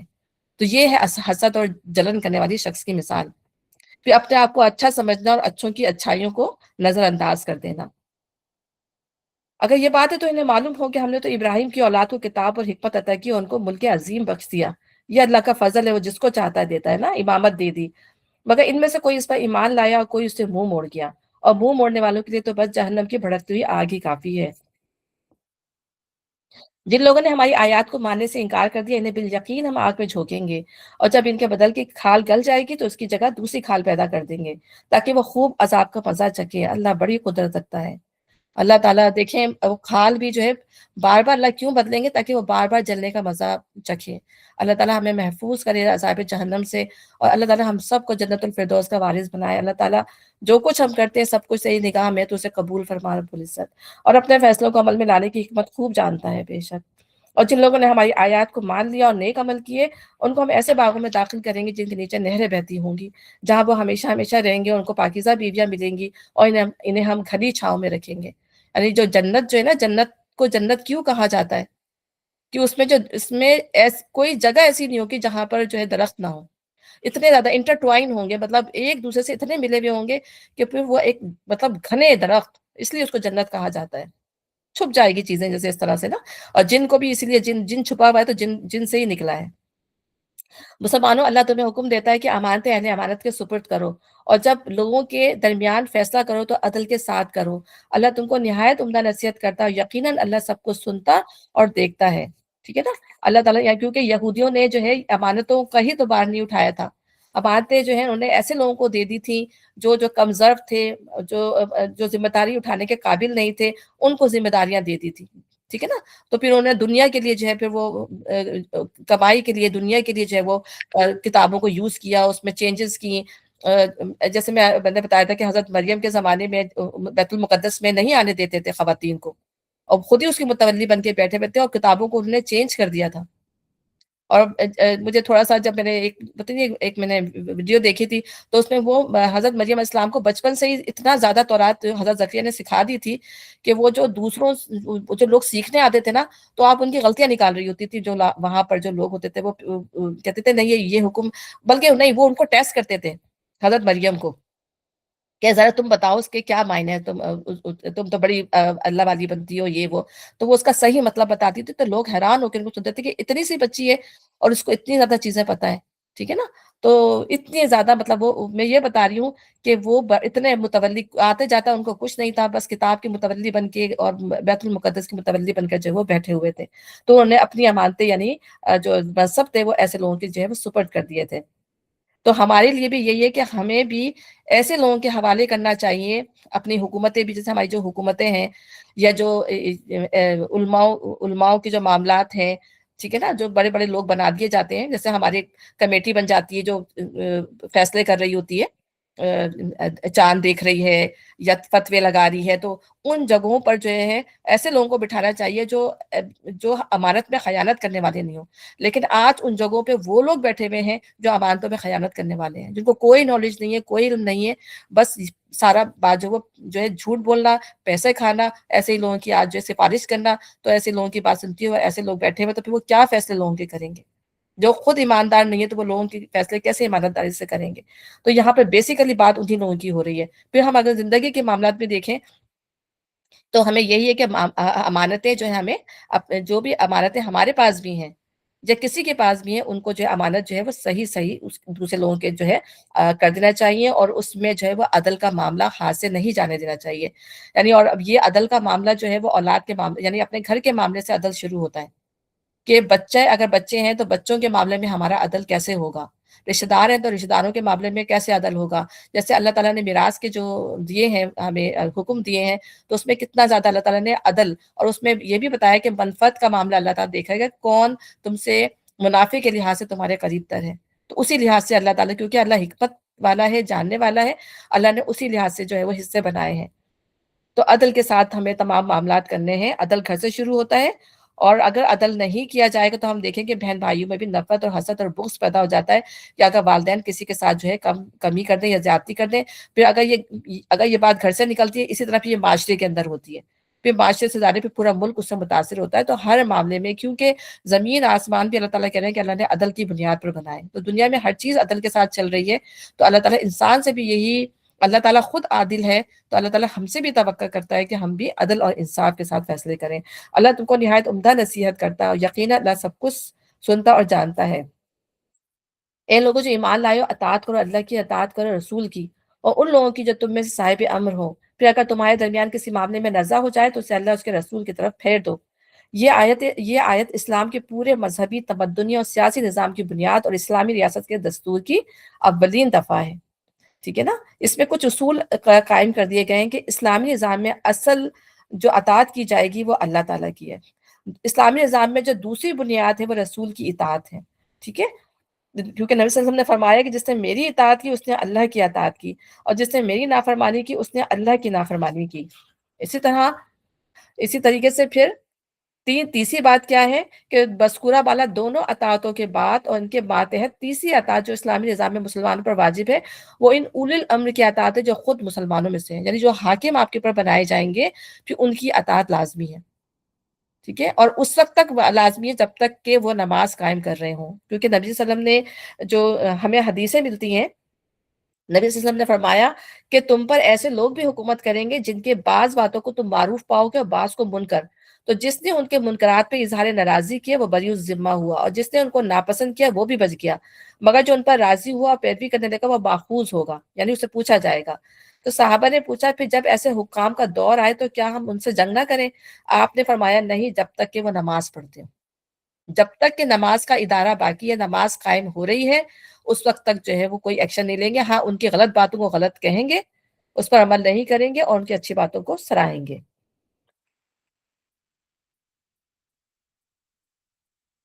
پھر دوسری بات یہ کہ مسلمانوں کے درمیان یا حکومت اور رعایا کے درمیان جس مسئلے میں بھی نزاع واقع ہوگی، اس میں فیصلے کے لیے قرآن اور سنت کی طرف رجوع کیا جائے گا، اور جو فیصلہ وہاں سے حاصل ہوگا اس کے سامنے سب سر تسلیم ہم کر دیں گے۔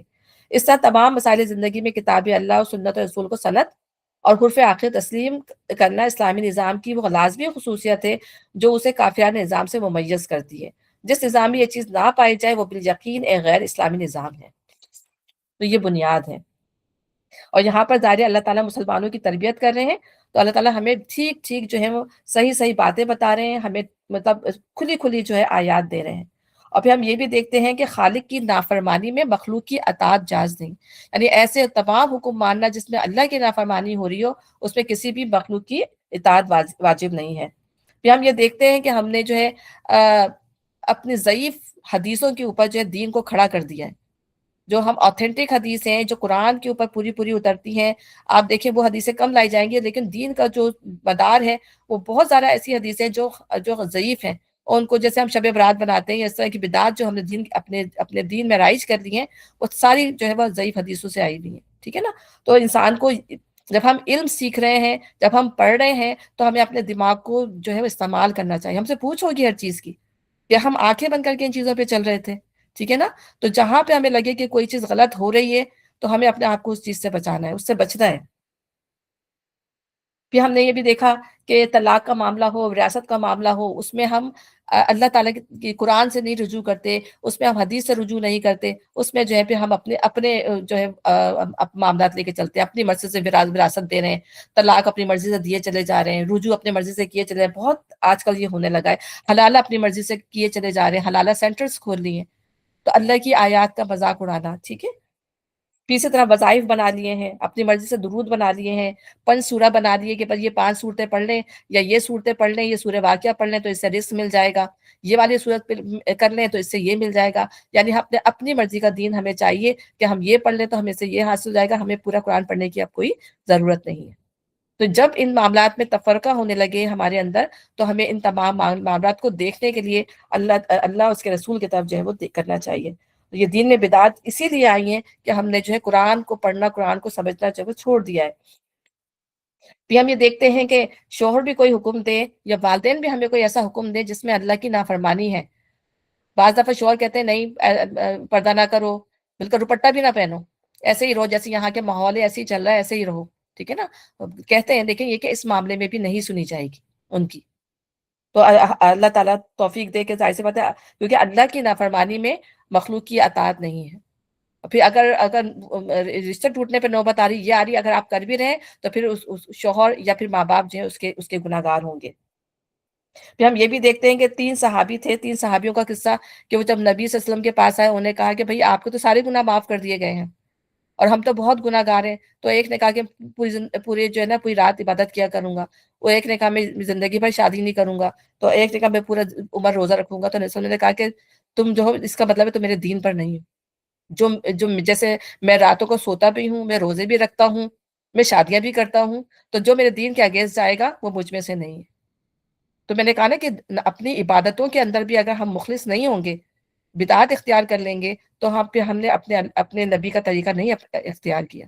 ہمیں وہی طریقہ دیکھنا ہے جو ہمارے نبی لے کر آئے اور جو اللہ نے ان کو دیا۔ اگر تو واقعی اللہ روز آخرت پر ایمان رکھتے ہو، یہی ایک صحیح طریقہ کار ہے، اور انجام کے اعتبار سے بھی بہتر ہے۔ کیونکہ یہ قرآن مجید جو ہے نا، یہ کتاب آئین کی کتاب نہیں ہے، بلکہ یہ کتاب کی تلقین ہے، اس میں خطبے ہیں، یہ جو وقتاً فوقتاً اللہ تعالیٰ نے خطبے اتارے ہیں، ٹھیک ہے نا؟ تو یہ ہمارے لیے پورا کا پورا نصیحت ہے، اور ہمیں اسے نصیحت پکڑنی ہے۔ اے نبی، تم نے دیکھا نہیں ان لوگوں کو جو دعویٰ تو کرتے ہیں کہ ہم ایمان لائے اس کتاب پر جو تمہارے اندر نازل کی گئی، اور ان کتابوں پر بھی جو تم سے پہلے نازل کی گئی تھی، مگر چاہتے یہ ہیں کہ اپنے معاملات کا فیصلہ کرانے کے لیے طاغوت کی طرف رجوع کریں۔ طاغوت کیا ہے؟ جو سرکشی میں اللہ سے بھی بڑھ جائے نا، ہم نے پڑھا تھا۔ حالانکہ انہیں طاغوت سے کفر کرنے کا حکم دیا گیا تھا۔ اب یہاں پہ منافقین کا اللہ تعالیٰ یہاں پہ ذکر کر رہا ہے۔ تو کیونکہ جب ان سے کہا جاتا تھا کہ اللہ کی طرف آؤ، رسول کی طرف آؤ، تو وہ جو ہے منہ موڑ جاتے تھے، آتے ہی نہیں تھے۔ شیطان انہیں بھٹکا کر راہ راست سے بہت دور لے جانا چاہتا ہے، اور جب ان سے کہا جاتا ہے کہ آؤ اس چیز کی طرف جو اللہ نے نازل کی، اور آؤ رسول کی طرف، تو ان منافقوں کو تم دیکھتے ہو کہ تمہاری طرف آنے سے کتراتے ہیں۔ پھر اس وقت کیا ہوتا ہے جب ان کے اپنے ہاتھوں کی لائی ہوئی مصیبت ان پر آ پڑتی ہے، اس وقت یہ تمہارے سامنے قسمیں کھاتے ہوئے آتے ہیں۔ جب ان کا کوئی معاملہ کھلتا ہے، قرآن میں اللہ تعالیٰ ان کے بارے میں بیان کرتا ہے، تو قسمیں کھاتے ہیں، نہیں نہیں ہم نے یہ بات نہیں کی، ہم نے ایسا نہیں کہا تھا، ہم نے ایسا نہیں کیا تھا، تو پھر وہ قسمیں کھاتے ہوئے آ جاتے ہیں، اور کہتے ہیں کہ خدا کی قسم ہم تو صرف بھلائی چاہتے تھے، ہماری نیت تو یہ تھی کہ فریقین میں کسی طرح موافقت ہو جائے۔ یعنی وہ کہتے ہیں نا، اللہ تعالیٰ کہہ رہے ہیں کہ تم زمین میں فساد پھیلاتے ہو، اور کہتے ہیں نہیں ہم تو اصلاح کرنے والے ہیں، ہم نے سورہ بقرہ میں پڑھا۔ تو یہی کہتے تھے نا کہ ہم تو ایک دوسرے کو جوڑنے کی کوشش کر رہے ہیں، حالانکہ وہ کیا کرتے تھے، آگ جو تھی بھڑکانے کی کوشش کرتے تھے۔ اللہ جانتا ہے جو کچھ ان کے دلوں میں، ان سے تعرض مت کرو، ان سے اعراض مت کرو، انہیں سمجھاؤ اور ایسی نصیحت کرو جو ان کے دلوں میں اتر جائے۔ انہیں بتاؤ کہ ہم نے جو رسول بھی بھیجا ہے اسی لیے بھیجا ہے کہ اس نے خداوندی کی بنا پر اس کی اطاعت کی جائے۔ تب بھی اللہ تعالیٰ دیکھیں ان کو حکم دے رہا ہے کہ تب بھی ان سے منہ نہیں موڑو اس لحاظ سے، بلکہ ان کو نصیحت کرو۔ اعراض کرنے کا مطلب ہوتا ہے کہ جو غلط باتیں کر رہے ہیں اس سے اعراض کر لو، لیکن نصیحت انہیں کرتے رہو، ٹھیک ہے نا، اچھی بات کی۔ اگر انہیں یہ طریقہ اختیار کیا ہوتا ہے کہ جب یہ اپنے نفس پہ ظلم کر بیٹھے تھے تو تمہارے پاس آتے اور اللہ سے معافی مانگتے اور رسول بھی ان کے لیے معافی کی درخواست کرتا، تو یقیناً اللہ کو بخشنے والا اور رحم کرنے والا پاتے۔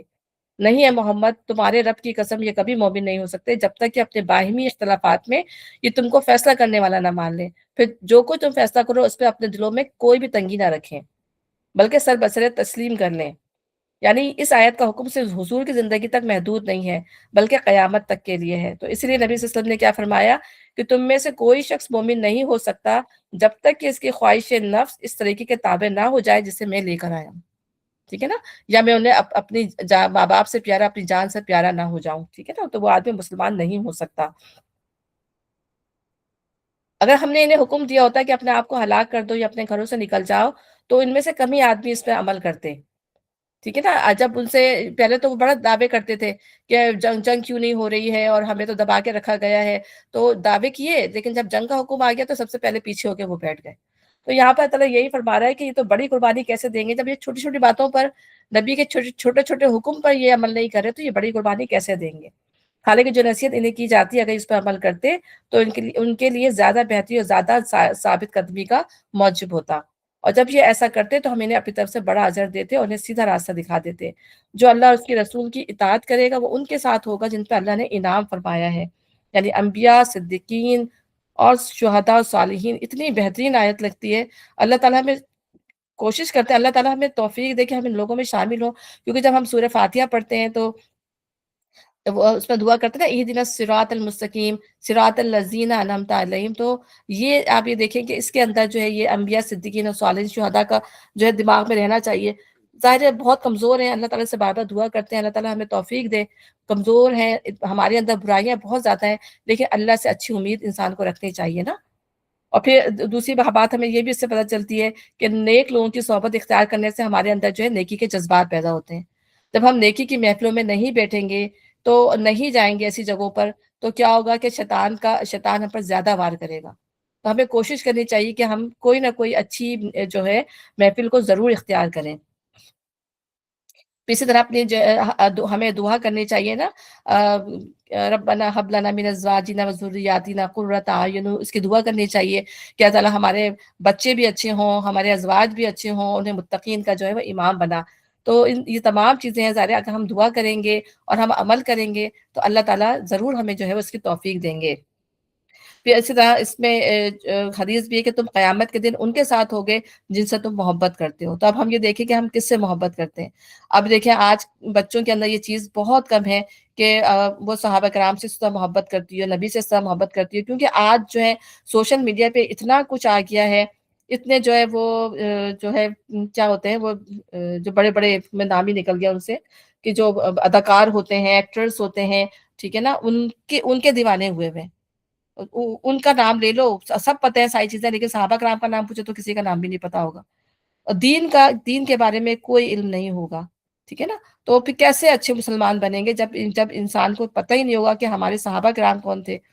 ہمارے نبی نے کیا تعلیمات دی تھی، تو کیسے جو ہے نسل جو ہے وہ آگے، ابھی تو یہ نسل بھی ہے آگے والی نسلوں کا تو پھر ہم اللہ ہی حافظ ہے، وہ کیا نکلیں گے۔ اور ہم دیکھ بھی رہے ہیں کہ جو لوگ یہاں پر 30 40 سال سے رہ رہے تھے، آج ان کی نسلیں جو ہیں کچھ ایتھیسٹ بن گئی ہیں، کچھ جو ہے وہ کنورٹ ہو گئی ہیں، کوئی عیسائی بن گئی ہیں۔ تو اللہ سے بہت زیادہ دعا کرنی چاہیے، یہ دعا جو ہم نے سی ہے نا، اللہ تعالیٰ ہماری نسلوں کو اللہ تعالیٰ تو مسلمان رکھنا، اللہ سے دعا مانگنی چاہیے۔ تو پھر یہ کہ یہ کیسے اچھے یہ رفیق جو کسی کو میسر آئے۔ پھر عبداللہ بن مسعود سے نبی صلی اللہ علیہ وسلم نے فرمایا تو میرے بعد میرے دو اصحاب کی پیروی کرو، ابو بکر عمر کی اور عمار کے عہد پر چلو۔ پھر اسی طرح نیک دوست جو ہیں وہ اہل و عیال سے بہتر ہیں، کیونکہ وہ آخرت کی یاد دلاتے ہیں، اور گھر والے جو ہمیں دنیا کی یاد دلاتے ہیں، کیونکہ ہم گھر والوں میں رہتے ہیں، کسی کے یہ کام ہے، کسی کو کھانا چاہیے، کسی کو کپڑے چاہیے، ٹھیک ہے نا۔ تو یہ ہمیں گھر کی یاد دلاتے ہیں، لیکن ہمارے اچھے دوست جو ہوتے ہیں وہ ہمیں اللہ کی یاد دلاتے ہیں۔ پھر ہم یہ دیکھتے ہیں کہ انسان کے اندر وہی ٹریٹس ہوتے ہیں جن سے وہ ملتا اور محبت کرتا ہے۔ اگر اس کے دوست اچھے ہیں یا اس کے رشتے دار اچھے ہیں جن سے وہ ملتا ہے تو اس کے اندر وہی ٹریٹس پائے جائیں گے، لیکن اگر وہ غلط ہے تو انسان کے اندر بھی جو ہے وہ وہی چیزیں پیدا ہو جائیں گی۔ پھر ہم یہ دیکھیں کہ ہمارا معاملہ کس کے ساتھ ہے، ہمارا معاملہ جو اللہ کے ساتھ ہے، اگر ہم اس کے ساتھ سچے ہو جائیں گے تو وہ ہم سے محبت کرنے لگے گا۔ تو اب پھر یہاں بتا رہا ہے حقیقت جاننے کے لیے جو ہے وہ بس اللہ ہی، یہ حقیقی فضل ہے جو اللہ کی طرف سے ملتا ہے، ٹھیک ہے نا؟ اللہ کی جو یہ نعمت ہے، جو کسی کو انبیاء، صدیقین اور صالحین اور شہداء کی محفل ملے، یہ اللہ تعالیٰ کا فضل ہے، وہ جس کو چاہتا ہے اس کے لیے یہ تمام چیزیں، یعنی دعاؤں کی بھی ضرورت ہے، اچھی محفلوں کو اختیار کرنے کی بھی ضرورت ہے، ٹھیک ہے نا؟ اور ان اصحابہ کرام کی جو ہے ان کے چیزوں کو بھی پڑھنے کی، ان کے حالات و واقعات پڑھنے کی بھی ضرورت ہے، تاکہ ہمارے دل میں جو ہے وہ ایمان بڑھے ان کو پڑھنے سے۔ قرآن سب سے زیادہ تو قرآن ہی ہے، قرآن کو پڑھیں تاکہ ہمارے اندر جو اس کا شوق و جذبہ پیدا ہو۔ اللہ تعالیٰ توفیق عطا فرمائے رب العزت۔ اے لوگوں جو ایمان لائے ہو، مقابلے کے لیے ہر وقت تیار رہو، پھر جیسا موقع ہو الگ الگ دستوں کی شکل میں نکلو یا اکٹھے ہو کر۔ ہاں، تم میں سے کوئی آدمی ایسا بھی ہے جو لڑائی سے جی چراتا ہے،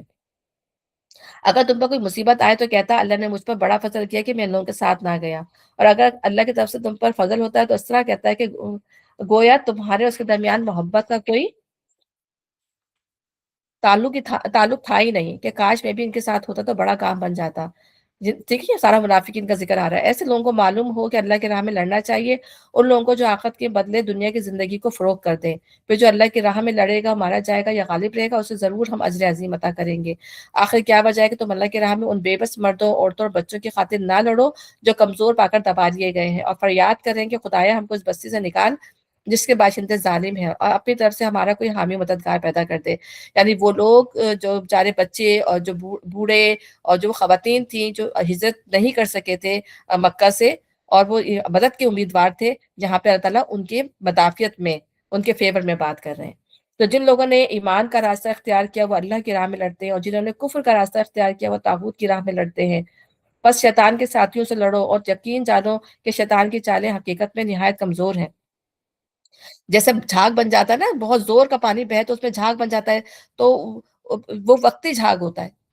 ایک وقت آتا ہے وہ بیٹھ جاتا ہے، اصل میں جو منافعت دینے والی چیزیں ہوتی ہے وہ زمین میں ٹھہر جاتی ہیں۔ تو اللہ تعالیٰ کہہ رہے ہیں ان سے نہ ڈرو، یہ وقتی جھاگ ہے، یہ وقتی وہ ہے، اس کے بعد جو یہ سب ختم ہو جائے گا۔ تم نے ان لوگوں کو بھی دیکھا جس سے کہا گیا تھا کہ اپنے ہاتھ روکے رکھو اور نماز قائم کرو اور زکوٰۃ دو، اب جو انہیں لڑائی کا حکم دیا گیا تو ان میں سے ایک فریق کا حال یہ کہ لوگوں سے ایسا ڈر رہے ہیں جیسے اللہ سے ڈرنا چاہیے، یا کچھ اس سے بھی بڑھ کر کہتے ہیں خدایا یہ ہم پر لڑائی کا حکم کیوں لکھ دیا گیا۔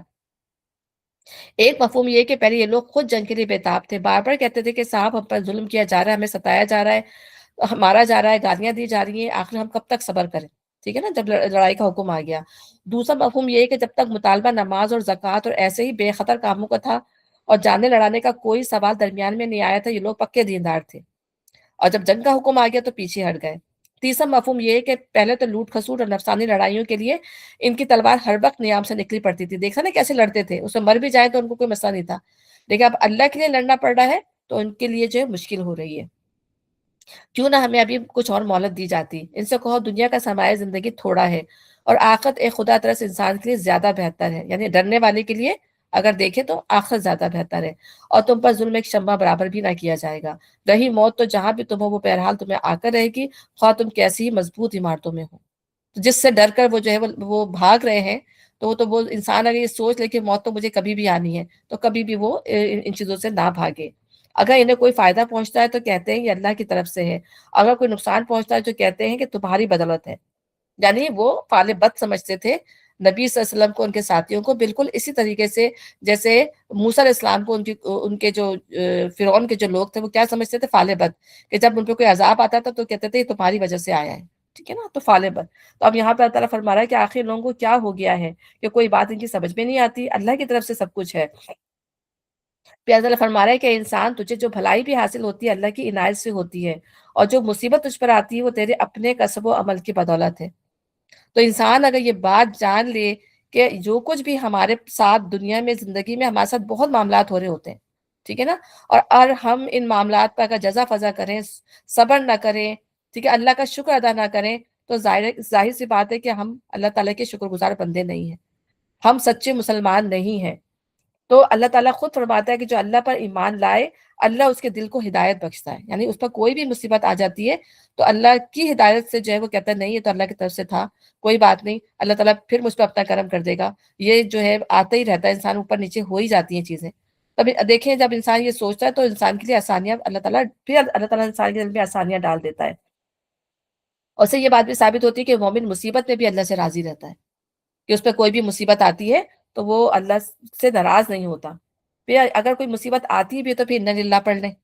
ہوتا ہے نا، اِنَّ لِلَّهِ پڑھنے سے کتنی ہم لوگ کی آسانی ہو جاتی ہے، کوئی چیز کھو بھی جاتی ہے ہماری اور ہم اِنَّ لِلَّهِ پڑھتے ہیں تو فوراً مل بھی جاتی ہے الحمدللہ۔ پھر تیسری بات یہ کہ اپنی غلطی کو انسان دیکھے کہ کہیں میں نے کوئی غلطی تو نہیں کی۔ اب سب سے پہلے میں تو یہی کہتی ہوں کہ انسان کو اب سب سے پہلے اپنی غلطی دیکھنی چاہیے کہ اگر کوئی اپنے نفس کے اوپر کوئی ایسی چیز آ گئی ہے یا کوئی ایسا معاملہ ہمارے ساتھ ہو رہا ہے اور اچانک سے ہو گیا ہے، ہوتا ہے کبھی آپ یہ دیکھیں کہ انسان کو جیسے جنگ احد میں مسلمانوں نے کیا کہا تھا جب انہیں شکست ہونے لگی، ہو یہ ہم پر کیسے اچانک سے یہ ہو گیا؟ تو اللہ تعالیٰ نے کیا فرمایا تھا، تمہارے اپنے ہاتھوں کی لائی ہوئی ہے۔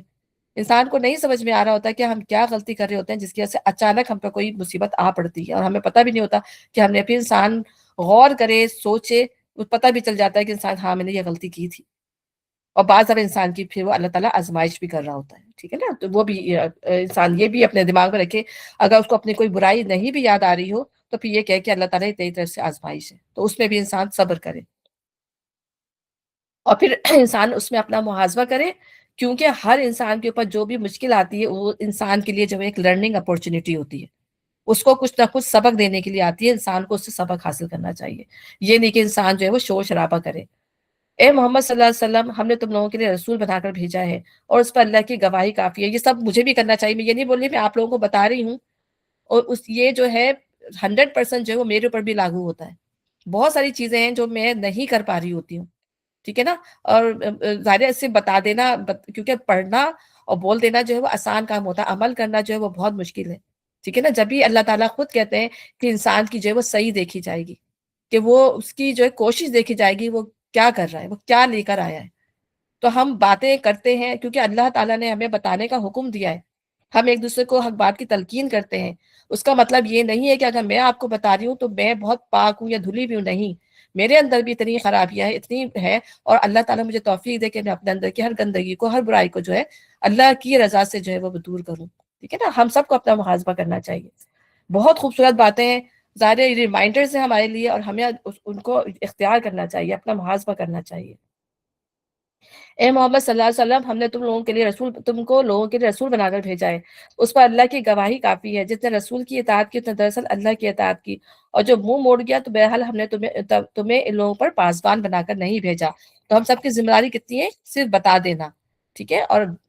زبردستی کرنا وہ ہماری ذمہ داری نہیں ہے۔ وہ منہ پر کہتے ہیں کہ ہم مطیع فرمان ہیں، مگر جب تمہارے پاس سے نکلتے ہیں تو ان میں سے ایک گروہ راتوں کو جمع ہو کر تمہاری باتوں کے خلاف مشورے کرتا ہے۔ اللہ ان کی یہ ساری سرگوشیاں لکھ رہا ہے، تم ان کی پرواہ نہ کرو اور اللہ پر بھروسہ رکھو، وہی بھروسے کے لیے کافی ہے۔ بے شک انسان کو اللہ پہ، حسب اللہ، اللہ پہ ہی بھروسہ کرتا ہے تو اللہ اس کے لیے آسانیاں پیدا کر دیتا ہے۔ کیا لوگ قرآن پر غور نہیں کرتے؟ اگر یہ اللہ کے سوا کسی اور کی طرف سے ہوتا تو اس میں بہت کچھ اختلاف بیانی پائی جاتی، ٹھیک ہے نا؟ اللہ بار بار فرماتے ہیں، کیونکہ ہم دنیا کی دوسری کتابیں اگر دیکھیں تو کتنی ہے، وہ اس کا ایک ورژن آ رہا ہے، دوسرا ورژن آ رہا ہے، اس میں اتنی غلطیاں ہیں، جب اس کو پرنٹنگ کے لیے یا اس کے لیے جاتی ہے تو اس میں کتنی غلطیاں نکلتی ہیں، لیکن یہ اللہ کے ورڈز ہیں تو اس میں جو ہے کہیں پہ بھی گنجائش ہی نہیں ہے کسی شک اور شبے کی، کیونکہ یہ اللہ کی طرف سے ہے۔ یہ لوگ جہاں کوئی اطمینان پر یا خوفناک خبر سن پاتے ہیں اسے لے کر پھیلا دیتے ہیں، حالانکہ اگر یہ اسے رسول اپنی جماعت کے ذمہ دار صاحب تک پہنچائے تو وہ ایسے لوگوں کے علم میں آ جائے جو ان کے درمیان اس بات کی صلاحیت رکھتے ہیں کہ اسے صحیح نتیجہ اخذ کر سکیں۔ تم لوگوں پر اللہ کی مہربانی اور رحمت نہ ہوتی تو تمہاری کمزوریاں ایسی تھی کہ معدود چند کے سوا تم سب شیطان کے پیچھے لگ گئے ہوتے۔ یعنی یہ فاسق لوگوں کا کام تھا، یہ منافقین کا کام تھا کہ کوئی بھی ایسی اطلاع آتی تھی تو وہ پورے لوگوں میں پھیلا دیتے تھے۔ تو اللہ تعالیٰ یہاں پر ظاہر ہمیں، ہماری اللہ تعالیٰ تربیت کر رہے ہیں، مسلمانوں کی تربیت کر رہے ہیں، تو ان لوگوں تک بات پہنچائی جائے جو اس کو ذمہ داری کے ساتھ ادا کرنے کی اہلیت رکھتے ہوں۔ ہر ایک کو جو ہے، فرض کریں اگر فوج ہے تو فوج کے چیف کو وہ بات بتائی جائے گی، یعنی کہ فوج کے ہر بندے کو وہ بات بتائی جائے گی تاکہ ان کے اندر افطری نہ پھیل جائے، فساد نہ پیدا ہو جائے۔ اور اس طرح ہم یہ دیکھتے ہیں کہ صرف یہ باتیں یہاں تک نہیں ہیں، بلکہ ہر دور میں ایسے معاملات ہوئے ہیں کہ رومرز پھیلا کے جو ہے وہ صحابہ کا کردار مجروح کیا گیا، انبیاءوں کا کردار جو ہے وہ مجروح کیا گیا، ٹھیک ہے نا؟ ان کو کس طریقے سے یہودیوں نے، عیسائیوں نے اپنی کتابوں میں ان کا کردار برا کیا، اور صحابہ کرام کو ہم دیکھتے ہیں کہ کتنے فرقے ہیں جو ظاہر میں نام لینا نہیں چاہتی کہ وہ صحابہ کرام کو جو وہ برا بھلا کہتے ہیں، ٹھیک ہے نا؟ غلط اس کے اوپر چلتے ہیں۔ اسی طرح ہم یہ دیکھتے ہیں کہ جنگ احد میں جو ہے نبی کی شہادت کی جو ہے خبر پھیلا دی تھی، اسی طرح حضرت عائشہ کا اسکینڈل بنا دیا تھا۔ پھر ہم دیکھتے ہیں کہ صلح حدیبیہ کے اندر جو حضرت عثمان کی شہادت کی خبر کس طرح پھیلا دی تھی کہ سارے مسلمان جو ہیں وہ پریشان ہو گئے تھے۔ پھر سیاست میں بھی ہم دیکھتے ہیں کہ ایک دوسرے کے خلاف کتنا پروپیگنڈا ہوتا ہے۔ سیاست جب لوگ کر رہے ہوتے ہیں تو اس میں جو سیاست دان ہوتے ہیں وہ کتنی ایک دوسرے پہ گندگی اچھال رہے ہوتے ہیں اپنے آپ کو پاک صاف ثابت کرنے کے لیے، دوسروں پہ گندے تاکہ ہمیں ووٹ زیادہ مل جائے۔ تو اس کی پتہ نہیں کہاں کہاں سے جو ہے اس کی باتیں جو ہے وہ ہر طرح کی باتیں لا کے جو ہے لوگوں کے سامنے پیش کرتے ہیں، چاہے وہ سچی ہوں وہ چاہے جھوٹی ہوں۔ تو یہاں پہ یہی بات کی جا رہی ہے۔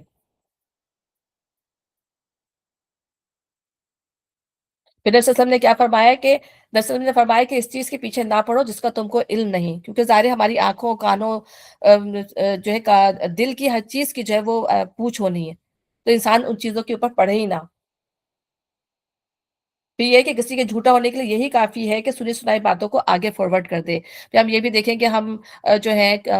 فون یوز کرتے ہیں، ہمیں کوئی چیز اچھی لگی، ہم نے تحقیق بھی نہیں کی کہ یہ صحیح تھی یا غلط تھی، ہم نے اس کو آگے پاس فارورڈ کر دیا، ٹھیک ہے؟ تو اس طرح سنی سنائی باتوں کو آگے بھی پاس نہیں کرنا چاہیے۔ اور پھر گناہوں سے بچنے کے لیے فوراً انسان جو ہے اللہ کی طرف جو ہے وہ رجوع کرے کہ اللہ مجھ سے یہ غلطی ہو گئی تو تو مجھے معاف فرما دے۔ پھر یہ اللہ کا فضل ہے کہ توفیق بھی دیتا ہے ہمیں اچھے کام کرنے کی، اور ہماری توبہ کو بھی قبول کرتا ہے۔ پس اے نبی صلی اللہ علیہ وسلم تم اللہ کی راہ میں لڑو، تم اپنی ذات کے سوا کسی اور کے لیے ذمہ دار نہیں ہو۔ البتہ اہل ایمان کو لڑنے کے لیے اکساؤ، بعید ہے کہ اللہ کافروں کا زور توڑ دے۔ اللہ کا زور سب سے زیادہ زبردست اور اس کی سزا سب سے زیادہ سخت ہے۔ جو بھلائی کی سفارش کرے گا وہ اس میں سے حصہ پائے گا، اور جو برائی کی سفارش کرے گا وہ اس میں سے حصہ پائے گا۔ یعنی یہ اپنی اپنی پسند اور اپنا اپنا نصیب ہے کہ کوئی اللہ کی راہ میں کوشش کرنے اور حق کو سربلند کرنے کے لیے لوگوں کو ابھارے، اس کا اجر پائے، اور کوئی خدا کے بندے کو غلط فہمیوں میں ڈالنے، ان کی ہمتیں پست کرنے، انہیں اعلی کلمت اللہ کی صحیح جد و جہد سے باز رکھنے میں اپنی قوت صرف کرے، تو جو جیسا عمل کرے گا وہ ویسا ہی حصہ اس کا پائے گا، اور اللہ ہر چیز پر نظر رکھنے والا ہے۔ اب یہاں پہ مزید ہمیں جو ہے وہ جو ہے ہمیں ادب احترام کی جو ہے طریقے سکھائے جا رہے ہیں، اور جب کوئی احترام کے ساتھ تمہیں سلام کرے تو اس کو اس سے بہتر طریقے کے ساتھ جواب دو، یا کم از کم اسی طرح۔ اللہ ہر چیز کا حساب رکھنے والا ہے، یعنی سلام کے ایٹیکیٹ کرنا اللہ تعالیٰ ہمیں سکھا رہا ہے کہ سلام میں پہل کرنا ہے۔ پھر اس کو اچھا، اگر کسی نے سلام کیا تو اس کو اچھا جواب دیں، یا نہیں بھی کیا تب بھی آپ اچھا جواب دیں، ٹھیک ہے؟ یا اچھا سلام کریں، اور آنے والا جو ہے وہ پہلے سلام کرے، چھوٹا جو ہے وہ بڑوں کو سلام کرے، ٹھیک ہے؟ جو آنے والا جو بیٹھے والے لوگ ہیں ان کو سلام کرے، ٹھیک ہے نا؟ اور اسی طریقے سے اس وقت سلام نہ کریں جب درس و تدریس ہو رہا ہوتا ہے، تو اس وقت خاموشی سے آ کے بیٹھ جائیں، ٹھیک ہے؟ تو یہ ہمیں گیدرنگ میں ایٹیکیٹ سکھائے ہیں، یا ہم کسی سے ملیں، کیونکہ سلام عام کرنے سے اللہ تعالیٰ کی بلیسنگ حاصل ہوتی ہے، اور یہ جو ہے بہت اچھے اس کے اندر نیکی کے کاموں کے اندر سے میں ہے کہ جب انسان جو ہے سلام یا جو گریٹنگ کرتا ہے آپس میں ایک دوسرے سے۔ اور دیکھیں آج کل ہمارے بچے جو ہیں، یا ہم بھی بہت زیادہ شائع ہو جاتے ہیں، جب ہم کسی غیر کو سلام کر رہے ہوتے ہیں تو ہم بہت شائع ہو رہے ہوتے ہیں، اور یہ تو غیر بندی ہے، یا ہم تو جانتے بھی نہیں ہیں، اور کسی کو ہم دیکھیں کہ مسلمان ہے تو ہم ذرا مشکل پیش آتی ہے، ہم شائع ہونے لگتے ہیں، دل چاہتا ہے ہمارا لیکن ہم شائع ہونے لگتے ہیں، لیکن اپنے اندر یہ کانفیڈنس ہم پیدا کریں کہ ہم اس چیز کو عام کریں، ٹھیک ہے نا؟ مشکل بھی لگ رہی ہو۔ وہ اللہ وہ ہے جس کے سوا کوئی خدا نہیں، وہ تم سب کو اس قیامت کے دن جمع کرے گا جس کے آنے میں کوئی شبہ نہیں، اور اللہ کی بات سے بڑھ کر سچی بات اور کس کی ہو سکتی ہے؟ بے شک۔ پھر یہ تمہیں کیا ہو گیا کہ منافقین کے بارے میں تمہاری دو رائے پائی جاتی ہیں، حالانکہ جو برائیاں انہوں نے کمائی ہیں ان کی بدولت اللہ انہیں الٹا پھیر چکا ہے۔ یہ ان منافقین کی بات ہے جو ہجرت کر کے نہیں آئے تھے، تو اللہ تعالیٰ نے کہا تھا کہ یہ منافقین ہے جب تک، کیونکہ ان کے لیے جب معاملات کھلے ہوئے تھے، ان کے پاس پیسہ بھی تھا، سب کچھ تھا، لیکن وہ انہی کے ساتھ رہ رہے تھے اور منہ سے کہتے تھے کہ ہم مسلمان ہیں، تو اللہ تعالیٰ نے کہا کہ جب تک کہ وہ ہجرت کر کے نہیں آ جائیں گے وہ تمہارے بھائی بند نہیں ہیں، ٹھیک ہے نا؟ تو یہ دو رائے تھی مسلمانوں کی، ان کو مسلمان ہی سمجھتے تھے۔ کیا تم چاہتے ہو کہ جسے اللہ نے ہدایت نہیں بخشی اسے تم ہدایت بخش دو؟ حالانکہ جس کو اللہ نے راستے سے ہٹا دیا اس کے تم کوئی راستہ نہیں پا سکتے۔ وہ تو یہ چاہتے ہیں کہ جس طرح وہ خود کافر ہے ایسا تم بھی کافر ہو جاؤ، تاکہ تم اور وہ سب یکساں ہو جائیں۔ لہٰذا ان میں سے کسی کو اپنا دوست نہ بناؤ جب تک کہ وہ اللہ کی راہ میں ہجرت کر کے نہ آ جائیں۔ اگر وہ ہجرت سے باز رہیں تو جہاں پاؤ انہیں پکڑو اور قتل کرو۔ اور یہ جو منافقین کے لیے اللہ تعالیٰ نے اس وقت، کیونکہ معلوم کہ یہ وہ ہے وہ ہجرت سے بعد، کیونکہ وہ کافروں میں شامل تھے، تو جس طرح کافروں کے لیے جو ہے قتل کی تھی نا کہ اگر ان کو جہاں پاؤ ان کو پکڑو اور مارو، اسی طرح سے یہ وقتی چیز تھی، اور یہ نبی صلی اللہ علیہ وسلم کے زمانے تک کے لیے تھی، یہ نہیں کہ یہ ہر دور کے لیے تھی، کیونکہ انہوں نے جو ہے مسلمانوں کا جینا دھوبر کیا ہوا تھا، ٹھیک ہے؟ تو اس لیے یہاں پہ بات کی جا رہی ہے، اور یہ ان منافقین کو کیوں کہا جا رہا ہے کہ وہ ان کے ساتھ مل کر لڑتے تھے، کافروں کے ساتھ رہتے تھے، انہی کے ساتھ مل کے لڑتے تھے، تو یہاں اللہ تعالیٰ نے ان سے کہا کہ ان کے ساتھ بھی وہی سلوک کیا جائے گا، اور ان میں سے کسی کو اپنا دوست اور مددگار نہ بناؤ، البتہ وہ منافق اس حکم سے مستثنی ہے جو کسی ایسی قوم کے ساتھ جا ملے جس کا ساتھ تمہارا معاہدہ ہے۔ تو جن قوموں سے تمہارا معاہدہ ہو ان کے ساتھ منافقین کے ساتھ یہ معاملہ نہیں کیا جائے گا۔ اس طرح وہ منافق بھی مستثنی ہے جو تمہارے پاس آتے ہیں اور لڑائی سے دل برداشت ہے، نہ تم سے لڑنا چاہتے ہیں نہ اپنی قوم سے۔ اللہ چاہتا تو ان کو تم پر مسلط کر لیتا، وہ بھی تم سے لڑتے، لہٰذا کہ وہ تم سے کنارہ کش ہو جائیں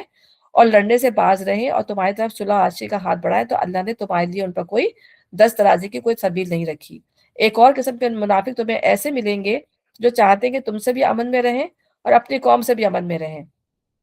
مگر جب کوئی فتنے کا موقع پائیں گے اس پہ کود پڑیں گے۔ ایسے لوگ اگر تمہارے مقابلے سے باز نہ رہیں اور صلح سلام تمہارے کے پیش نہ کریں اور اپنے ہاتھ نہ روکیں، تو جہاں وہ ملے انہیں پکڑو اور مارو، ان پر ہاتھ اٹھانے کے لیے ہم نے تمہیں کھلی حجت دے دی، یعنی جب وہ ہاتھ بڑھائیں، زبردستی نہیں کہا اللہ نے، جب وہ تم پر دست درازی کریں تب تمہیں اجازت ہے کہ تم بھی ان پر دست درازی کرو۔ کسی مومن کا کام یہ نہیں ہے کہ دوسرے مومن کو قتل کرے الا یہ کہ اس سے چوک ہو جائے۔ جو شخص کسی مومن کو غلطی سے قتل کر دے گا تو اس کا کفارہ یہ ہے کہ ایک مومن کو غلامی سے آزاد کرے اور مقتول کے وارثوں کو خون بہا دے، الا یہ کہ وہ خون بہا معاف کر دے۔ لیکن اگر وہ مسلمان مقتول کسی ایسی قوم سے تھا جس سے تمہاری دشمنی ہو تو اس کا کفارہ ایک مومن غلام کو آزاد کرنا ہے، اور اگر وہ کسی ایسی غیر مسلم قوم کا فرد تھا جس سے تمہارا معاہدہ ہو تو اس کے وارثوں کو خون بہا دیا جائے گا اور ایک مومن غلام کو آزاد کرنا ہوگا۔ پھر جو غلام نہ پائے وہ پے در پہ 2 مہینے کے روزے رکھے۔ یہ اس گناہ پر اللہ سے توبہ کا طریقہ ہے، اللہ علیم و دانا ہے۔ رہا وہ شخص جو کسی مومن کو جان بوجھ کر قتل کرے تو اس کی جہاں جہنم جزا جہنم ہے، اس پہ وہ ہمیشہ رہے گا۔ اے لوگو، اس پر اللہ کا غضب، اس کی لعنت ہے۔ ہم نے کہا نا قتل کرنے والے پر اللہ کی لعنت ہے، اللہ نے اس کے لیے سخت عذاب مہیا کر رکھا ہے۔ اے لوگو جو ایمان لائے، جب تم اللہ کی راہ میں جہاد کے لیے نکلو تو دوست دشمن میں تمیز کرو، جو تمہاری طرف سلام سے تقدیم کر دے اسے فوراً نہ کہہ دو کہ تم مومن نہیں ہے۔ اگر تم دنیاوی فائدہ چاہتے ہو تو اللہ کے پاس تمہارے لیے بہت سے اموال غنیمت ہے، آخر اسی حالت میں تم خود بھی تو اس سے پہلے مبتلا رہ چکے ہو۔ یعنی فوراً اگر کوئی سلام کرے تو فوراً ہمارا یہ رسپانس نہیں ہونا چاہیے کہ ہم اس کو سلام نہ کریں کہ بھئی تم تو مسلمان نہیں ہو، تم تو مومن نہیں ہو، تو وعلیکم تک وعلیکم کہا اگر آپ کو نہیں پتا کہ وہ مسلمان ہے تو ایٹ لیسٹ انسان وعلیکم ہی کہہ دے نا، تو سلام نہ بھی کہے تو، اور یہ اس میں کوئی مذائقہ نہیں کہ آپ اس کو وعلیکم سلام بھی کہہ دیں تو اس میں کوئی مذائقہ نہیں ہے، سلامتی بھیجی جا سکتی ہے، ٹھیک ہے۔ اللہ تعالیٰ انہیں ہدایت دے، ہمیں ان کی ہدایت کے لیے دعا کرنی چاہیے۔ اور پھر اللہ تعالیٰ یہ بھی بتا رہے ہیں کہ دیکھو اس سے پہلے تم بھی تو کافر تھے، تم بھی تو ایمان پہ نہیں تھے، لیکن اللہ نے تم پر اپنا کرم کیا، تم کو ایمان کی اسلام کی توفیق دی، تو پھر اللہ نے تم پر احسان کیا، لہٰذا تحقیق سے کام لو، جو کچھ تم کرتے ہو اللہ سے باخبر ہے۔ مسلمانوں میں سے وہ لوگ جو کسی معذوری کے بغیر گھر بیٹھے رہتے ہیں اور وہ جو اللہ کے راہ میں جان و مال سے جہاد کرتے ہیں، دونوں کی حیثیت یکساں نہیں ہے۔ اللہ نے بیٹھنے والوں کی بنسبت جان و مال سے جہاد کرنے والوں کا درجہ بڑا رکھا ہے، اگرچہ ہر ایک کے لیے اللہ نے بھلائی کا وعدہ فرمایا ہے، مگر اس کے یہاں مجاہدوں کی خدمات کا معاوضہ بیٹھنے والوں سے بہت زیادہ ہے۔ یہ تو اس وقت کی بات تھی، ظاہر سی بات ہے، اور جنہوں نے جانیں کھپائیں، جنہوں نے اول یعنی سبقت لی، ان کا تو درجہ ہے ہی زیادہ۔ لیکن ہم آج کے زمانے میں بھی دیکھیں کہ جو لوگ جو ہیں، ظاہر اب جنگ کا معاملہ نہیں ہے، لیکن اگر وہ جہاد اپنے نفس سے بھی کر رہے ہیں، اپنے مال سے بھی کر رہے ہیں، اپنی جان سے بھی کر رہے ہیں، اپنی جو بھی اللہ نے ان کو اہلیت دی ہے اس کے ساتھ اگر وہ جہاد کریں تو وہ بھی اللہ تعالیٰ کے لیے جو وہ کاؤنٹ ہوتا ہے۔ وہ لوگ جو دین کی بلندی کے لیے جو ہے وہ اللہ تعالیٰ کا پیغام پہنچانے کے لیے جو ہے وہ اپنے دن رات ایک کر رہے ہیں، وہ حق کی شہادت کی گواہی دینے کے لیے وہ لوگ کھڑے ہوں گے اللہ کے پاس، ٹھیک ہے نا، تو وہ ان سب کا بھی اجر اللہ کی سبقت والوں میں ہی لکھا جائے گا۔ ان کے لیے اللہ کی طرف سے بڑے درجے اور مغفرت اور رحمت ہے، اور اللہ بڑا معاف کرنے والا اور رحم کرنے والا ہے۔ پھر اللہ فرماتا ہے، نبی صلی اللہ علیہ وسلم نے فرمایا نا، جنت کے 100 درجات ہیں جو مجاہدین کے لیے تیار کی گئی ہے، ان کے درمیان زمین اور آسمان کا فاصلہ ہے۔ پھر اللہ تعالیٰ ہم نے صورت میں یاد نہیں اس میں کہ ہم نے کیسے ایک دوسرے پہ فضیلت دی ہوگی آخرت میں، اور ان کے درجات جو ہیں وہ بہت بڑے اور فضیلتیں ان کی بہت بڑی ہوں گی، اور اتنی فضیلتیں ہوں گی کہ جیسے آپ زمین پہ سے ستاروں کو دیکھتے ہیں نا، اس طریقے سے جنت میں سے ستاروں کی طرح دیکھیں گے، جو ان کے جو سبقت جو پائیں گے لوگ، ان کے درجات جو ہے اللہ تعالیٰ اتنے زیادہ جو ہے بلند ہوں گے۔ پھر اسی طرح یہ کہا جاتا ہے خواتین کو بھی، یہ تمہارا کام نہیں ہے درس و تدریس کرنا، یہ مردوں کا کام ہے، لیکن ہاں ٹھیک ہے، عورتوں کا کام جو ہے وہ باہر نکل کے جو ہے گلی گلی کوچے کوچے اس طرح کا عورتوں کا جو وہ یہ کام نہیں ہے کہ وہ یہ کام اس طرح کریں۔ عورتوں کا کام یہی ہے کہ وہ گھر میں بیٹھ کے بھی اگر وہ یہ کام کر رہی ہیں تو وہ وہی اجر پائیں گی جو مردوں کو ملتا ہے۔ ان کے لیے اللہ کی طرف سے بڑے درجے مغفرت اور رحمت ہے، اور اللہ بڑا معاف کرنے والا اور رحم کرنے والا۔ دیکھیں اللہ نے عورتوں کے لیے کتنی آسانیاں کی ہیں۔ اگر نماز بھی وہ مسجد میں جا کے نہیں پڑھ رہی، زیادہ بہتر یہی عورت کے لیے ہے کہ وہ گھر میں بیٹھ کے نماز پڑھے، بلکہ سب سے چھپی ہوئی جگہ پہ نماز پڑھے، عورت کے لیے یہ ہے۔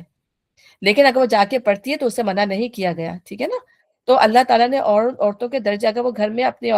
جیسے ہم پیچھے پڑھ کے گئے کہ اپنے گھر کی نگرانی کر رہی ہے، اپنے شوہر کے رازوں کی حفاظت کر رہی ہے، اپنے پرائیویٹ پارٹ کی حفاظت کر رہی ہے، اسی میں ہی وہ اتنا بڑا اجر پا لے گی، ٹھیک ہے؟ اور اللہ کا پیغام گھر میں درس و تدریس کر رہی ہے، اسی میں وہ اجر پا لے گی جو مرد باہر نکل کے کرتے ہیں۔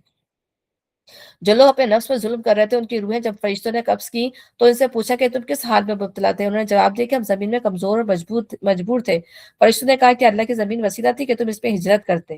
یہ وہ لوگ ہیں جن کا ٹھکانہ جہنم ہے، اور وہ بڑا برا ٹھکانہ ہے۔ اب یہ سارے ان لوگوں کے معاملے میں بات ہو رہی ہے جو ہجرت کے باوجود ہجرت نہیں کر سکے، ٹھیک ہے نا؟ منافقین کا یہاں پہ ذکر آ رہا ہے۔ تو ہجرت ایک عظیم نیکی ہے۔ ہجرت انبیاء کی سنت، جیسے ابراہیم، موسیٰ علیہ السلام، ٹھیک ہے نا؟ موسیٰ علیہ السلام نے بھی ہجرت کی تھی، ابراہیم علیہ السلام نے بھی ہجرت کی تھی، خاص طور پہ ان کا ذکر خاص طور پہ آیا ہے، ٹھیک ہے نا؟ تو ہجرت جو ہے وہ ایک عظیم نیکی ہے۔ اسی طرح گناہوں سے بھی انسان جو اچھائیوں کی طرف آتا ہے تو وہ بھی ہجرت کہلاتی ہے۔ پھر حضرت عمر نے کیا بتایا کہ اعمال کا جو ہے دار و مدار نیت پر ہے، اور جس آدمی نے جس لحاظ سے نیت کی ہوگی اس کو اسی کا اجر ملے گا۔ کسی نے کسی عورت کے لیے کی ہوگی، کسی نے اللہ کے لیے کی ہوگی، تو اس کی جو ہجرت ہے وہ اسی لیے جو ہے کاؤنٹ کی جائے گی۔ اسی طرح بندہ جس حال میں ہوگا اسی میں اٹھایا جائے گا۔ اگر وہ ہجرت کے لیے نکلا ہے، یا فرض کریں عمرے کے لیے نکلا تھا، راستے میں موت آ گئی، یا عمرہ کسی وجہ سے نہیں کر پایا، ٹھیک ہے نا، بیمار پڑ گیا، تو اس کو اس کا اجر دیا جائے گا۔ اور پھر اسی طرح جس نے حج نہیں کیا، حج کے دوران وہ مارا گیا، تو اس کا قیامت تک اس کو اجر، قیامت تک اس کو جو ہے حج کا اجر جو ہے ملتا رہے گا۔ اور اس طرح غازی ہے، اور جو لوگ علم کے راستے پہ نکلتے ہیں ان تمام کے لیے اللہ تعالیٰ نے، کیونکہ وہ ہجرت کے لیے، یہ ہجرت ہی اللہ کے راستے میں علم کے لیے بھی بندہ نکل رہا ہے۔ غازی جو ہے وہ جنگ کے لیے بھی نکلا ہے لیکن وہ نہیں، شہید نہیں ہوا، اس کے لیے بھی وہی اجر لکھا جائے گا۔ پھر برائیوں سے بچ کر نیکی کی طرف ہجرت کرنا۔ پھر ہم نے وہ 99 قتل والا معاملہ ہم ہر دفعہ پڑھتے ہیں کہ کس طریقے سے اس نے جو برائی سے بچ کر نیکی کی طرف جانے کی ہجرت کی تھی نا، اس نے کہا میں نیک بن جاؤں اور میری برائیاں مجھ سے دور کر دی جائے، تو کس طرح اللہ تعالیٰ نے اس کے لیے آسانی کر دی، کہ وہ جگہ اس کے لیے آسان کر دی، وہ جگہ اس کے قریب کر دی جہاں تک وہ پہنچنا چاہتا تھا۔ تو جو اللہ تعالیٰ کے جو ہمارے لیے راستے کرے گا، ہمارے راستے میں چلے گا، ہم اسے راستے دکھائیں گے۔ یہ اللہ کا وعدہ ہے ان لوگوں کے لیے۔ پھر ایسی جگہ سے نکلنے کی کوشش کرنا چاہیے جہاں آپ کو مذہبی آزادی نہ ہو، انسان وہاں زبردستی نہ رہے، جہاں اسے پتہ چلے کہ اس کی جو ہے اس کی جان اور مال کو، اس کے مذہب کو جو ہے وہ نقصان پہنچ رہا ہے۔ تو دارالکفر کہا، اس جگہ کو کہا دارالکفر کہا جائے گا، جیسے مکہ میں تھا کہ مسلمانوں کی جان و مال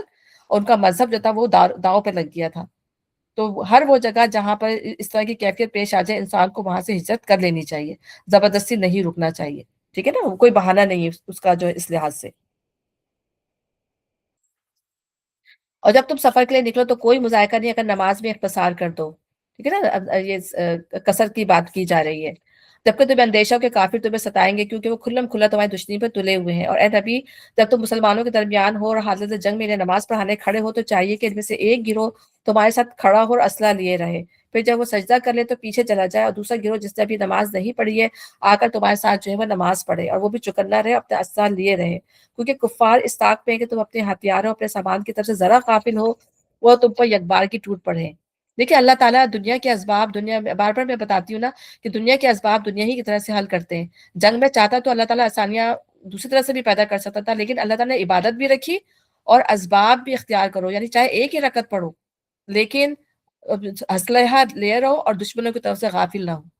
حالانکہ چاہے تو اللہ مدد کرنے پہ قادر ہے، لیکن دنیا کے معاملات اللہ دنیا کو لے کے چلاتا ہے۔ پھر بھی چکندے رہو، یقین رکھو کہ اللہ نے کافروں کے لیے رسواکن عذاب مہیا کر رکھا ہے۔ پھر جب نماز سے فارغ ہو جاؤ تو کھڑے اور بیٹھے اور لیٹے حال پہ اللہ کو یاد رکھو، یعنی نماز کسی حال پہ معاف نہیں ہے۔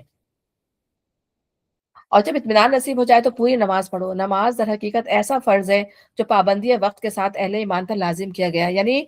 فجر کی نماز فجر کے ٹائم ہی پڑھنی ہے، ظہر کے ٹائم ہی پڑھنی ہے، عصر کے ٹائم، ٹھیک ہے؟ ہر نماز کا جو وقت ہے اس کو اس کے اندر ہی پڑھنا ہے۔ اور کوشش کریں گے اس کو اس کے اول وقت میں پڑھ لیں۔ اور اگر بعض دفعہ ایسا ہوتا ہے کہ انسان جماعت سے نماز پڑھا کہ اس کو ایک رکعت بھی مل جائے تو وہ بھی اس کی نماز ہو جاتی ہے۔ فجر میں بھی یہ ہے کہ اگر انسان جو ہے 1 منٹ بھی اگر باقی ہے فجر کی نماز نکلنے میں، تو انسان یہ نہ کہے کہ بھئی اب تو ٹائم ختم ہو گیا، نہیں، اگر 1 منٹ بھی نماز سورج سن رائز ہونے میں ہے تو اگر وہ ایک رکعت بھی پڑھ لیتا ہے تو اس کی نماز ہو جاتی ہے، اس کو نماز کنٹینیو کرنی چاہیے، چاہے وہ فجر کا ٹائم، چاہے سورج نکل بھی جائے تو بھی اس کو اپنی نماز کنٹینیو کر لینی چاہیے، ٹھیک ہے نا؟ یہ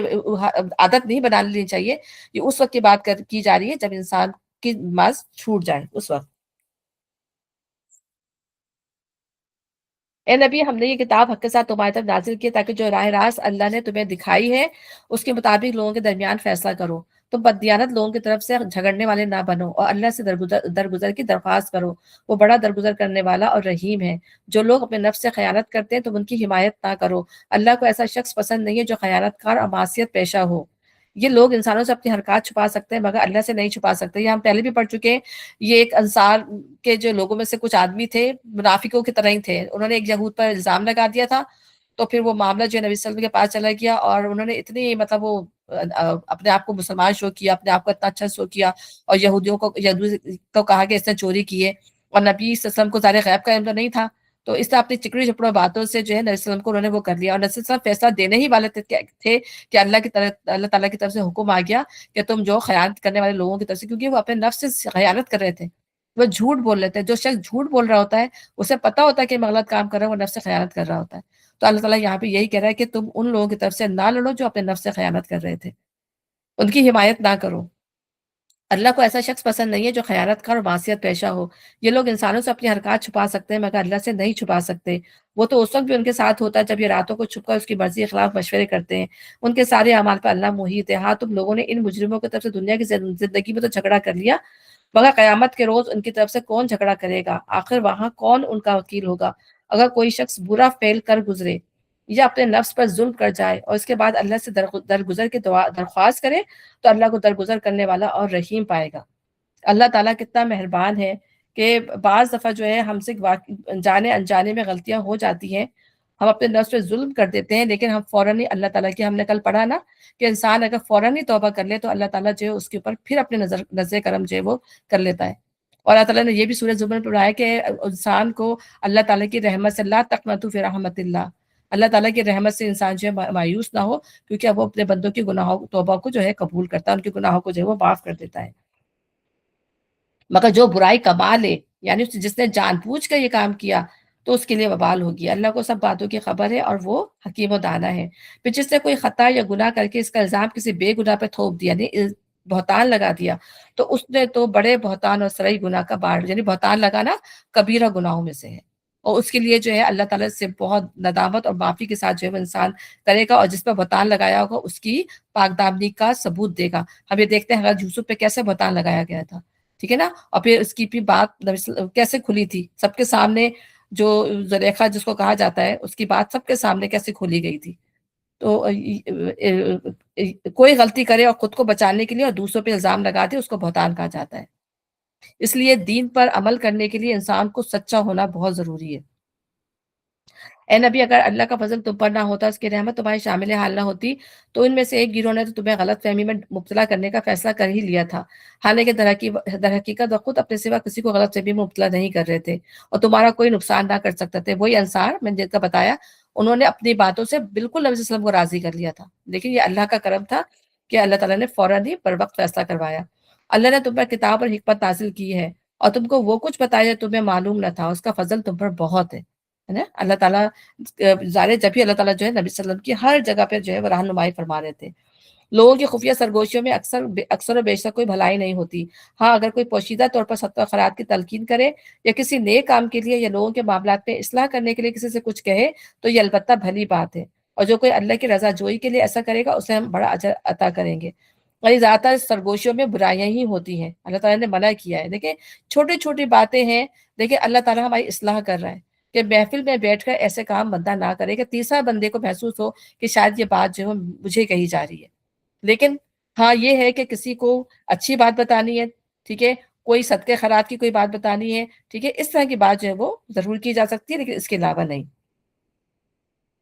مگر جو شخص رسول کی مخالفت پر کامہ بستہ ہو اور اہل ایمان کی روش کے سوا کسی اور روش پہ چلے، درہا آنے کے اس پہ راہ راست واضح ہو چکی ہو،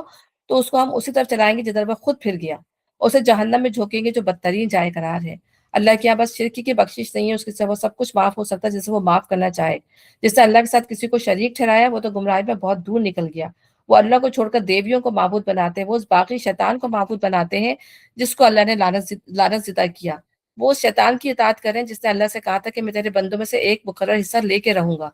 میں انہیں بہکاؤں گا، میں انہیں آرزوؤں میں الجھاؤں گا، میں انہیں حکم دوں گا، وہ میرے حکم سے جانوروں کے کان پھاڑیں گے، اور میں انہیں حکم دوں گا وہ میرے حکم سے خدائی ساخت میں رد و بدل کریں گے۔ اس شیطان کو جس نے اللہ کے بجائے اپنا ولی سرپرست بنا لیا وہ صحیح نقصان میں پڑ گیا۔ ٹھیک ہے نا؟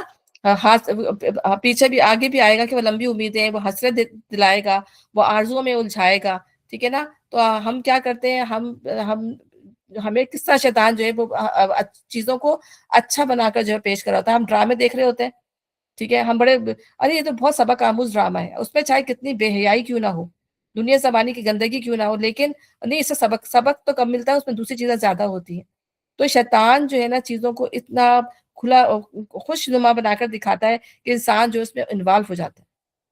نہیں نہیں، یہ تو کوئی بات نہیں، یہ تو صحیح ہے، اس میں جھوٹ سچ پتنی کیا کیا چیزیں ہوتی ہیں اور ہم اس کو دیکھ رہے ہوتے ہیں۔ اسی طرح بدعات ہے، بدعات کتنے خوشنما لگتی ہیں بھی، سارے جمع ہو کے جو ہے وہ قرآن پڑھ رہے ہیں، قرآن خوانی ہو رہی ہے، میلاد ہو رہی ہے، میلاد کر رہے ہیں، شب برات ہو رہی ہے، سارے مل کے راتوں کو جاگ رہے ہیں، کتنا خوشنما یہ عمل جو ہے وہ شیطان کر کے دکھاتا ہے۔ لیکن کیونکہ یہ عمل جو ہے وہ نبی صلی اللہ علیہ وسلم کے اس کے مطابق نہیں ہے، تو ظاہر جو سنت کے مطابق نہیں ہے وہ عمل قبول نہیں کیا جائے گا۔ اور ہر بدعت جو ہے وہ گمراہی ہے، اور گمراہی کیا ہے، جہنم کی طرف جو ہے وہ لیڈ کرتی ہے۔ پھر کیا کرتے ہیں کہ وہ وومنس کے رائٹ ہیں، جی وومنس کے رائٹ ہیں، میری مرضی، میرا جسم، میں اپنی جسم کے ساتھ کچھ بھی کروں۔ کیا اللہ تعالیٰ کی تخلیق میں کتنی چینجز، آج تو آپ یہ دیکھیں کہ آج تو نہ لڑکا لڑکا رہا ہے، نہ لڑکی لڑکی رہی ہے، کہ ان کو بچوں کو یہ چیز سکھا رہے ہیں کہ بھئی تمہارا تو جینڈر ہی کچھ نہیں ہے، جب تم بڑی ہو جاؤ گے اپنا جینڈر خود منتخب کر لینا، کہ تم لڑکا ہو، کہ تم لڑکی ہو، کہ تم یا کچھ بھی نہیں ہو۔ یہ ہے اللہ کی ساخت میں تبدیلی جو اللہ نے بنایا تھا، کس مقصد کے لیے اللہ نے عورت اور مرد کو پیدا کیا تھا، وہ مقصد اب جو ہے وہ ختم ہوتا چلا جا رہا ہے۔ اور کچھ ملکوں میں تو بہت زیادہ، یعنی آپ ڈنمارک وغیرہ میں دیکھیں یہ چیزیں بالکل اور اللہ نے اتنی ہی خوشحالی ان کے ملکوں کو دی ہوئی ہے، بہت اتنی خوشحالی دی ہوئی ہے کہ شاید کسی اور ملکوں کو نہیں دی ہوئی جہاں پہ یہ چیزیں زیادہ ہو رہی ہیں۔ یہ اس لیے کہ پھر یہ اللہ کے آگے کوئی عذر نہ پیش کر سکے کہ اللہ تعالیٰ تو نے ہمیں جو ہے وقت کیوں نہیں دیا تھا، تو نے ہمیں یہ سب کو نہیں دیا تھا۔ تو یہ اللہ کے ساتھ جو ہے اس طرح کے جو کام کر رہے ہیں، یہ کیا کام ہے، یہ شیطان کے بہکاوے ہیں سارے، کہ اچھائیاں بنا بنا کے جو ہے وہ دکھا رہا ہے۔ اور ظاہر فطرت کے خلاف یہ کام ہو رہے ہیں نا،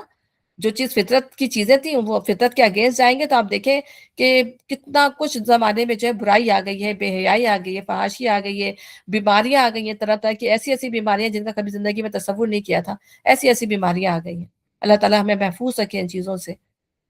تو اس شیطان کو جس نے اللہ کے بجائے اپنا ولی سرپرست بنا دیا وہ سرہی نقصان میں پڑ گیا۔ وہ ان لوگوں سے وعدے کرتا ہے جو اور انہیں امیدیں دلاتا ہے، مگر شیطان کے سارے وعدے بجس فریب کے اور کچھ نہیں ہیں۔ ان لوگوں کا ٹھکانہ جہنم، جس سے خلاصی کی کوئی صورت یہ نہ پائیں گے۔ رہے وہ لوگ جو ایمان لے آئیں اور نیک عمل کریں تو انہیں ہم ایسے باغوں میں داخل کریں گے جن کے نیچے نہریں بہتی ہوں گی، اور وہ وہاں ہمیشہ ہمیشہ رہیں گے۔ یہ اللہ کا سچا وعدہ ہے، اور اللہ سے بڑھ کر کون اپنی بات پہ سچا ہوگا۔ اور کیسی شراب ہوگی، یعنی پانی کی، شہد کی، دودھ کی نہریں بہ رہی ہوں گی، اور ایسی ہوں گی جن کے مزے میں، جن کے ذائقے میں جو ہے کوئی فرق نہ آیا ہوگا،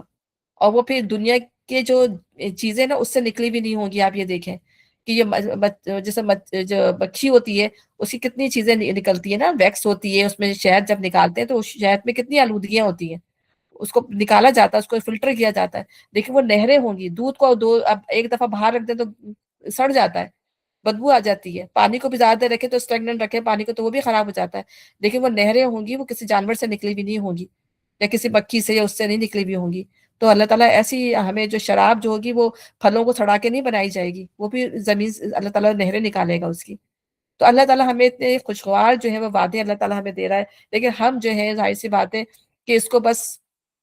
ایک ڈریم سمجھ کے جو ہے بس ہم سنتے ہیں، اور ہم ظاہر سی بات ہے اس کو اس طرح نہیں لیتے جس طرح ہمیں لینا ہے۔ اگر ہم اس کو لے لیں اس طریقے سے تو واقعی میں ہماری زندگیاں جو ہے وہ چینج ہو جائیں۔ ہماری زندگی میں چینج جبھی آئے گا جب ہم ان کو اس طرح سمجھیں گے، نہیں سمجھتے ہیں۔ میں اپنی بات بھی کر رہی ہوں کہ ہم اس کو اس طرح نہیں لیتے جس طرح ہمیں لینا چاہیے۔ انجام کانا تمہاری آرزوؤں پہ موقوف ہے، نہ اہل کتاب کی آرزوؤں پر۔ جو بھی برائی کرے گا اس کا پھل پائے گا، اللہ کے مقابلے میں اپنے لیے کوئی حامی مددگار نہ پا سکے گا۔ اور جو نیک عمل کرے گا، خواہ مرد ہو یا عورت، بشرطے کہ ہو وہ مومن، دونوں برابر ہیں، ٹھیک ہے نا؟ تو ایسے ہی لوگ جنت میں داخل ہوں گے، ان کی ذرہ برابر حق تلفی نہیں ہونے پائے گی۔ اس شخص سے بہتر اور کس کا طریقہ زندگی ہو سکتا ہے جس نے اللہ کے آگے سر تسلیم خم کر دیا اور اپنا رویہ نیک رکھا اور یکسو ہو کر ابراہیم کے طریقے کی پیروی کی۔ یہ ہے اصل طریقہ کہ اللہ کے آگے جو ہے انسان سر پر سجود ہو جائے، اپنے سارے معاملات جو ہے وہ اللہ کو سونپ دے، اس ابراہیم کے طریقے کی جسے اللہ نے اپنا دوست بنا لیا تھا۔ یعنی انہوں نے ذرا سا بھی دیر نہیں لگائی اللہ کے فیصلوں پر عمل کرنے میں۔ تو اللہ تعالیٰ نے جو ہے پھر ایسے ہی لوگوں کو اللہ تعالیٰ اپنا دوست بناتا ہے۔ آسمانوں اور زمین میں جو کچھ ہے اللہ کا ہے، اللہ ہر چیز پر محیط ہے۔ بے شک لوگوں تم سے عورتوں کے معاملے میں فتویٰ پوچھتے ہیں، کہو اللہ تمہیں ان کے معاملے میں فتویٰ دیتا ہے، اور ساتھ ہی وہ احکام بھی یاد دلاتا ہے جو پہلے سے تم کو اس کتاب میں سنائے جا رہے ہیں۔ یعنی اللہ نے سب کچھ بتا دیا، لوگوں نے پھر پوچھا تو اللہ تعالیٰ پھر جواب دے رہا ہے۔ یعنی وہ احکام جو ان یتیم لڑکیوں کے متعلق ہے جن کے حق تم ادا نہیں کرتے، اور جن کے نکاح کرنے سے تم باز رہتے ہو، یا لالچ کی بنا پر تم خود ان سے نکاح کر لینا چاہتے ہو، اور وہ احکام جو ان بچوں کے متعلق ہیں جو بیچارے کوئی زور نہیں رکھتے۔ اور اللہ تمہیں ہدایت کرتا ہے کہ یتیموں کے ساتھ انصاف پر قائم رہو، اور جو بھلائی تم کرو گے وہ اللہ کے علم سے چھپی نہ رہ جائے گی۔ جب کسی عورت کو اپنے شوہر سے بدسلوکی یا بے رخی کا خطرہ ہو، ابھی بھی باقی ہے، چلے بس ہم یہی رکتے ہیں، ٹھیک ہے؟ انشاءاللہ تعالی ہم تھوڑا سا رہ گیا، اس کے بعد ہم اس کو کنٹینیو کریں گے انشاءاللہ۔ یہاں پہ ختم کرتے ہیں انشاءاللہ، کیونکہ اس کی میں بھی ڈیٹیل ہے تھوڑی سی، تو پھر ہم انشاءاللہ اللہ تعالیٰ ہمیں پڑھنے کی، سمجھنے کی، قرآن پہ چلنے کی توفیق عطا فرمائے، اور ہدایت کے راستے پہ اللہ تعالیٰ ہم سب کو ہوتے ہیں۔ اللہم انی اسألک الہدی والتقی والعفاف والغنی، لیکن اللہم انی اسألک العلم النافع وعملا متقبلا ورزقا حلالا طیبا۔ ربنا لا تزغ قلوبنا بعد إذ هديتنا وهب لنا من لدنك رحمة إنك أنت الوهاب۔ اللهم أتمم لنا نورنا واغفر لنا إنك على كل شيء قدير۔ فاطر السماوات والأرض أنت ولي في الدنيا والآخرة، توفني مسلما والحقني بالصالحين، يا حي يا قيوم برحمتك أستغيث ولا تكلني إلى نفسي طرفة عين وأصلح لي شأني كله۔ اللهم إني أعوذ بك من زوال نعمتك وتحول عافيتك وفجاء نقمتك وجميع سخطك۔